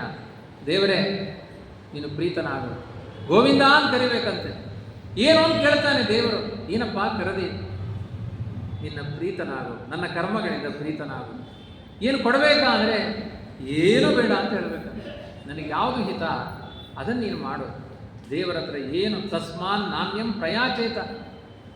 ಯಾವುದೇ ಅಪೇಕ್ಷೆಗಳನ್ನು ಬೇಡಬಾರ್ದು ದೇವರ ಮುಂದೆ. ಯಾಕೆಂದರೆ ದೇವರು ಸರ್ವಜ್ಞನಾಗಿದ್ದಾನೆ. ಅವನಿಗೆ ಗೊತ್ತಿದೆ ನಮ್ಮ ಕಷ್ಟಗಳೇನು ಅಂತ. ಹಾಗಾದ್ರೆ ಏನೂ ಕೇಳಬಾರ್ದು. ಇನ್ಮೇಲೆ ಭಗವದ್ಗೀತೆ ಪಾಠ ಕೇಳಬಾರ್ದು, ದೇವರ ಹತ್ರ ಕೇಳಬಾರ್ದಲ್ಲ, ಪ್ರವಚನ ಕೇಳಬಾರ್ದು. ಅದು ಯಾವುದು ಕೇಳುವುದರಲ್ಲಿ ಸೇರೇ ಇಲ್ಲ. ಜ್ಞಾನ ಭಕ್ತಿಗಳು ಜ್ಞಾನ ಕೊಡು ಅಂತ ಕೇಳುವುದು ಫಲದಲ್ಲಿ ಸೇರಿಲ್ಲ. ಅದು ಫಲ ಯಾವುದು? ಲೌಕಿಕ ಕಾಮನೆಗಳು. ನನಗೆ ಇಂಥ ಸಂಪತ್ತು ಕೊಡು, ಇಂಥ ಮನೆ ಕೊಡು, ಇಂಥ ಮಕ್ಕಳನ್ನು ಕೊಡು, ಇಂಥ ಭೋಗ ಭಾಗ್ಯಗಳನ್ನು ಕೇಳೋದು, ಕೆಲಸ ಕೊಡು, ಇಂಥದ್ರ ಬಗ್ಗೆ ಅಪೇಕ್ಷೆ ತಾಳಬೇಡಿ. ನೀವು ತುಂಬ ಡಿಲೇ ಆಗುತ್ತೆ ಮೋಕ್ಷ. ಅದಕ್ಕೆ ದೃಷ್ಟಾಂತ ಹೇಳ್ತಾರೆ. ಧ್ರುವಕುಮಾರನಿಗೆ 6 ತಿಂಗಳಲ್ಲಿ ಮೋಕ್ಷ ಆಗುವ ಯೋಗ ಇತ್ತಂತೆ ಹಿಂದಿನ ಜನ್ಮದಲ್ಲಿ. ಒಬ್ಬ ರಾಜ, ಅವನೊಬ್ಬ ಆಚಾರ, ದೊಡ್ಡ ವಿಷ್ಣುದಾಸಾಚಾರ. ಪ್ರವಚನ ಮಾಡ್ತಾ ಇದ್ರು. ಒಬ್ಬ ರಾಜ ಪಲ್ಲಕ್ಕಿಯಲ್ಲಿ ಬಂದನಂತೆ, ಒಳ್ಳೆ ಸುವರ್ಣ ಪಲ್ಲಕ್ಕಿಯಲ್ಲಿ ಬಂದು ಕೈ ತುಂಬ ಉಂಗುರ ಹಾಕ್ಕೊಂಡು ಎದುರುಗಡೆ ಪ್ರವಚನ ಕೂತು. ಆ ವಿಷ್ಣುದಾಸಾಚಾರ್ಯ ಅನ್ಕೊಂಡ್ರಂತೆ, ಎಲ್ಲ ನಾನು 80 ವರ್ಷದಿಂದ ಭಾಗವತ ಪುರಾಣ ಹೇಳ್ತಾನೇ ಇದ್ದೀನಿ, ಈ ರಾಜನಿಗೆ ಕೊಟ್ಟ ಸಂಪತ್ತು ನನಗೆ ಕೊಡಲಿಲ್ಲಲ್ಲ ಆ ದೇವರು, ಅವನ ಕೈ ತುಂಬ ಬೆಳ್ಳಿ ಬಂಗಾರ ಎಲ್ಲ ಇದೆ, ನನಗೆ ಒಂದು ತಾಮ್ರದ ತುಳಸಿ ಮಣಿಗೂ ಗತಿ ಇಲ್ಲ, ಎಂಥ ಸಂಪತ್ತು ಅವನಿಗೆ, ನನಗೆ ಸಿಗಬಾರ್ದಾಗಿತ್ತ ಅಂತ ಅಂದುಕೊಂಡಂತೆ ಅವನು. ಇನ್ನು 6 ತಿಂಗಳಲ್ಲಿ ಮೋಕ್ಷ ಆಗೋದಿತ್ತು. ಹೋದ ಸತ್ತ ಆಚಾರ ಹೋದು. ಅವರೇ ಮುಂದಿನ ಜನ್ಮದಲ್ಲಿ ಧ್ರುವಕುಮಾರನಾಗಿ ಹುಟ್ಟಿದ. ಧ್ರುವಕುಮಾರನಾಗಿ ಹುಟ್ಟಿದ ಮೇಲೆ 36,000 ವರ್ಷ ಮುತ್ತು ರತ್ನ ಬಂಗಾರ ರಾಜ್ಯ ಇದೆ. ಕೊನೆಗೆ ಕೇಳ್ತಾನೆ ದೇವರ ಹತ್ರ, ದೇವರೇ ಇಷ್ಟೊಂದು ಸಂಪತ್ತು ನನಗೆ ವಾಕ್ರಕ್ಕೆ ಬರ್ತಾ ಇದೆ, ಇಷ್ಟೊಂದು ಯಾಕೆ ಕೊಟ್ಟಿ? ಅದು ಹಿಂದಿನ ಜನ್ಮದ ಪ್ರಾರಬ್ಧ. ಹಾಗೆ ನೀನು ಸಾಯೋಕ್ಕಿಂತ ಮೊದಲು ಈ ಸಂಪತ್ತು ಬೇಕು ಅಂತ ಕೇಳಿದೆ, ಅಂತ್ಯಕಾಲದಲ್ಲಿ ಕೇಳುವ ಪ್ರಸಂಗದಿಂದಾಗಿ 36,000 ವರ್ಷ ಈ ಮುತ್ತು ರತ್ನ ಬಂಗಾರ ತಿನ್ನುವ ಯೋಗ ನಿನಗೆ ಬಂದಿದೆ. ಅವನು ಯೋಚನೆ ಮಾಡ್ತಾನೆ ಧ್ರುವಕುಮಾರ, ಅಯ್ಯೋ 6 ತಿಂಗಳಲ್ಲಿ ಪರಮಪದ ಶಾಶ್ವತ ಸುಖರೂಪವಾದ ಮೋಕ್ಷಕ್ಕೆ ಹೋಗ್ಬೋದಾಗಿತ್ತು, ಏನೋ ಕಾಮನೆಗಳನ್ನು ಮುಂದಿಟ್ಟು 36,000 ವರ್ಷ ಡಿಲೇ ಮಾಡಿಕೊಂಡಲ್ಲ. ಮತ್ತೆ ಬದರಿಗೆ ಹೋಗಿ ತಪಸ್ಸು ಮಾಡಿ ಹೇಳ್ತಾನೆ, ದೇವರೇ ಇನ್ನು ಯಾವ ಜನ್ಮದಲ್ಲೂ ನನಗೆ ಆಸೆಗಳನ್ನು ಹುಟ್ಟಿಸದೇ ಇರುವ ಹಾಗೆ ಒಂದು ವರ ಕೊಡು. ಜ್ಞಾನಿಗಳೆಲ್ಲ ಇದನ್ನೇ ಕೇಳ್ತಾರೆ. ಎಂತೆಂಥ ರಾಜರು ಮನೆಯಲ್ಲೆಲ್ಲ ನಮಗೆ ಒಂದು 30-40 ಸೈಟ್ ಬಿಟ್ಟು 3 ದಿನ ಕಾಶಿಗೆ ಹೋಗಿ ಬರ್ಲಿಕ್ಕೆ ಹಿಂದೆ ಮುಂದೆ ನೋಡ್ತೀವಿ. ಭರತ ಚಕ್ರವರ್ತಿ ನವದ್ವೀಪಗಳಿಗೆ ರಾಜ, ಗಂಡಕಿ ನದಿ ತೀರಕ್ಕೆ ತಪಸ್ಸಿಗೆ ಹೋದ. ಪರೀಕ್ಷಿತ ರಾಜ ಗಂಗಾ ತೀರಕ್ಕೆ ಹೋದ. ಎಲ್ಲ ರಾಜರು ಕೂಡ ಕಾಡಿಗೆ ಹೋಗಿ ತಪಸ್ಸನ್ನು ಮಾಡಿದ್ದಾರೆ. ಏನು ಇದೆಲ್ಲದಕ್ಕಿಂತ ದೊಡ್ಡ ಪುರುಷಾರ್ಥ ಭಗವಂತ ಇದ್ದಾನೆ, ಅವನ ಮುಂದೆ ಯಾವುದೂ ಅಲ್ಲ. ಇದು ನಮ್ಮ ಮನಸ್ಸಿಗೆ ಅವಾಗವಾಗ ದೃಢ ಆಗ್ತಾ ಇದ್ರೆ ಇದನ್ನೇ ಆತ್ಮರತಿ ಅಂತ ಕರೆದಿದ್ದಾರೆ. ಆತ್ಮನ್ನೇವಚ ಸಂತುಷ್ಟ ತಸ್ಯ ಕಾರ್ಯಂ ನ ವಿದ್ಯತೆ. ಇದೇ ರೀತಿ ಸಂತುಷ್ಟನಾದವನಿಗೆ ಯಾವುದೇ ಕರ್ತವ್ಯಗಳು ಅಧಿಕವಾಗಿ ಇಲ್ಲ. ಕರ್ಮಗಳಿಂದ ಸಿದ್ಧಿಯನ್ನು ಪಡೆದವನು ಜನಕರಾಜ, ನೀನು ಕೂಡ ಲೋಕ ಸಂಗ್ರಹಮೇವಾಪಿ ಸಂಪಶ್ಯನ್ ಕರ್ತುಮರ್ಹಸಿ. ಒಂದು ವೇಳೆ ನೀನು ಸತ್ಕರ್ಮ ಮಾಡಿಲ್ಲ ಅಂದರೆ ನಿನಗೆ ವಾಸ್ತವಿಕವಾಗಿ ಬೇಕಾಗಿಲ್ಲ. ಮುಂದಿನವರಿಗೆಲ್ಲ ಅದೇ ಮಾರ್ಗದರ್ಶನ. ಅರ್ಜುನ ಯುದ್ಧ ಮಾಡಲಿಲ್ಲ, ಅವನ ಮಗ ಹೇಳ್ತಾನೆ ನನಗೆ ಯುದ್ಧ ಮಾಡೋದು ಬೇಕಾಗಿಲ್ಲ ಅಂತ ಅಭಿಮನ್ಯು ಹೇಳ್ತಾನೆ. ಅಭಿಮನ್ಯುವಿನ ಮಗ ಪರೀಕ್ಷಿತ ಹೇಳ್ತಾನೆ ನಮ್ಮ ಅಪ್ಪ ಮಾಡಲಿಲ್ಲಲ್ಲ ನಾನು ಮಾಡಲ್ಲ ಅಂತ. ಮನೆಯಲ್ಲಿ ಅಪ್ಪ ಶ್ರಾದ್ದ ಮಾಡಿದರೆ ಸತ್ತ ಮೇಲೆ ಮಗ ಶ್ರಾದ್ದ ಮಾಡ್ತಾನೆ. ಅಪ್ಪನೇ ಮಾಡಲಿಲ್ಲ ಅಂದರೆ ಮಗ ನಾನು ಯಾಕೆ ಮಾಡಲಿ ಅಂತ ಕೇಳ್ತಾನೆ. ಅಪ್ಪನಿಗೆ ಯಾಕೆ ಮಾಡಬೇಕು, ಅವನೇ ಮಾಡಲಿಲ್ಲ ಅಂತ. ಇದು ತುಂಬ ಮುಖ್ಯ. ಜಗತ್ತಿನಲ್ಲಿ ಇನ್ನೊಬ್ಬರಿಗೋಸ್ಕರ ಆದರೂ ನಿಮಗೆ ಗೊತ್ತಿದ್ರೂ ಕೂಡ ಈಗ ಸಣ್ಣ ಸಣ್ಣ ಮಕ್ಕಳನ್ನು ಸಂಗೀತ ಶಾಲೆಗೆ ಮೊದಲು ಕರ್ಕೊಂಡು ಹೋಗ್ತಾರೆ ತಾಯಂದಿರು. ಅವರಿಗೆ ಗೊತ್ತಿದೆ ಸಂಗೀತ, ಆದರೂ ಆ ಮಗುವಿನ ಪಕ್ಕದಲ್ಲಿ ಕೂತ್ಕೊಳ್ತಾರೆ. ಯಾಕೆ? ಅದಕ್ಕೆ ಸಂಸ್ಕಾರ ಬರಬೇಕು ಅಂತ. ಇದು ತುಂಬ ಮುಖ್ಯ. ಅಂದರೆ ಅರ್ಜುನ ಜಾತಾಪರೋಕ್ಷ, ಅವನಿಗೆ ತುಂಬ ಕರ್ಮಗಳು ಮಾಡಬೇಕು ಅಂತಿಲ್ಲ, ಮಾಡು ಅಂತ ಹೇಳ್ತಾ ಇರೋದು. ಯಾಕೆ ಅಂದರೆ ಲೋಕದ ಜನರಿಗೆ ತಪ್ಪು ಮಾರ್ಗದರ್ಶನ ಹೋಗಬಾರ್ದು. ಈ ದೇಶ ರಕ್ಷಣೆಯ ಕರ್ತವ್ಯವನ್ನು ಮುಂದಿನ ಕ್ಷತ್ರಿಯರು ಮಾಡಬೇಕು, ಅದನ್ನು ಪೂಜಾರೂಪವಾಗಿ ಮಾಡಬೇಕು. ಹೇಗೆ ಮಾಡಬೇಕು ಅನ್ನೋದಕ್ಕೆ ನೀನೊಬ್ಬ ಮಾರ್ಗದರ್ಶಕನಾಗು. ಲೋಕ ಸಂಗ್ರಹಮೇವಾಪಿ ಸಂಪಶ್ಯನ್ ಕರ್ತುಮರ್ಹಸಿ. ಮುಂದೆ ಅದನ್ನೇ ಹೇಳ್ತಾನೆ ಕೃಷ್ಣ, ಯದ್ಯದಾಚರತಿ ಶ್ರೇಷ್ಠ ತತ್ತದೇವ ಇತರೋ ಜನ ಸಯತ್ ಪ್ರಮಾಣಂ ಕುರುತೆ ಲೋಕಸ್ಥದನ ವರ್ತತೆ. ದೊಡ್ಡವರು ಏನು ಮಾಡ್ತಾರೆ, ಮಕ್ಕಳದನ್ನು ಅನುಷ್ಠಾನ ಮಾಡ್ತಾರೆ. ಇದು ಜಗತ್ತಿನ ನಿಯಮ. ಹಿರಿಯಣ್ಣನ ಚಾಳಿ ಮನೆ ಮಂದಿಗೆಲ್ಲ ಅಂತ. ಅವನೇನು ಮಾಡ್ತಾನೆ, ಅಣ್ಣ ಅಪ್ಪ ಹೋಗಿ ಬನ್ನಿ ಅಂದರೆ ಎರಡನೇ ಮಗು ಕರೆಯುತ್ತೆ ಅಪ್ಪ ಹೋಗಿ ಬನ್ನಿ. ಮೊದಲನೇ ಮಗ ಅಪ್ಪ ಹೋಗೋ ಬಾರೋ ಅಂದರೆ ಎರಡನೇ ಮಗನೂ ಹೇಳುತ್ತೆ ಅಪ್ಪ ಹೋಗೋ ಬಾರೋ. ಇದು ಮೊದಲನೇವರು ಏನು ಮಾಡ್ತಾರೆ, ಮುಂದಿನವರಿಗೆಲ್ಲ ಅದು ಸಂಪ್ರದಾಯ ಆಗುತ್ತೆ. ನೀನೀಗ ಯುದ್ಧ ಭೂಮಿಯಲ್ಲಿ ಪ್ರಮುಖನಾಗಿ ನಿಂತಿದೆ, ನೀನು ಕರ್ತವ್ಯ ಮಾಡಲೇಬೇಕು ಅನ್ನೋದು ಕೃಷ್ಣನ ಉದ್ದೇಶ ಆಗಿದೆ. ಹೇಗೆ ಮಾಡಬೇಕು? ದೇವರ ಪೂಜಾರೂಪವಾಗಿ ಮಾಡಬೇಕು. ಯಾಕೆ ಮಾಡಬೇಕು? ದೇವರ ಪ್ರೀತಿಗಾಗಿ ಮಾಡಬೇಕು. ಸ್ವಾರ್ಥಗಳಲ್ಲಿ ಬರಬಾರದು ಅನ್ನೋದು ಇದು ಕೇವಲ ಯುದ್ಧಕ್ಕೆ ಅಲ್ಲ, ನಮ್ಮ ಪ್ರತಿಯೊಂದು ಜೀವನದ ಕರ್ಮಗಳಿಗೆ ಕೃಷ್ಣನ ಈ ಗೀತೆಯ ಉಪದೇಶ ತುಂಬ ಪ್ರಮುಖವಾದದ್ದು. ಇಷ್ಟು ಹೊತ್ತು ಪ್ರವಚನ ಕೇಳಿದ್ದು ಅವನ ಪ್ರೀತಿಗಾಗಿ, ಹೇಳಿದ್ದು ಅವನ ಪ್ರೀತಿಗಾಗಿ. ಏನೇ ಮಾಡಿ ವಿಷ್ಣು ಪ್ರೇರಣೆಯ ವಿಷ್ಣು ಪ್ರೀತ್ಯರ್ಥಂ ಶ್ರೀಕೃಷ್ಣಾರ್ಪಣಮಸ್ತು. ಇದು ದೇವರಿಗೆ ಅದು ಅರ್ಪಿತವಾಗಲಿ. ಈ ಭಾವ ಬಂದಾಗ ಕರ್ಮಗಳು ಸಾರ್ಥಕವಾಗುತ್ತೆ ಎನ್ನುವುದು ಕೃಷ್ಣನ ಸಂದೇಶ. ಮತ್ತೆ ನಾಳೆ ಸೇರಿದಾಗ ನೋಡೋಣ. ಹರಿಪ್ರಿಯತಾ ಮಧ್ಯೇಶ.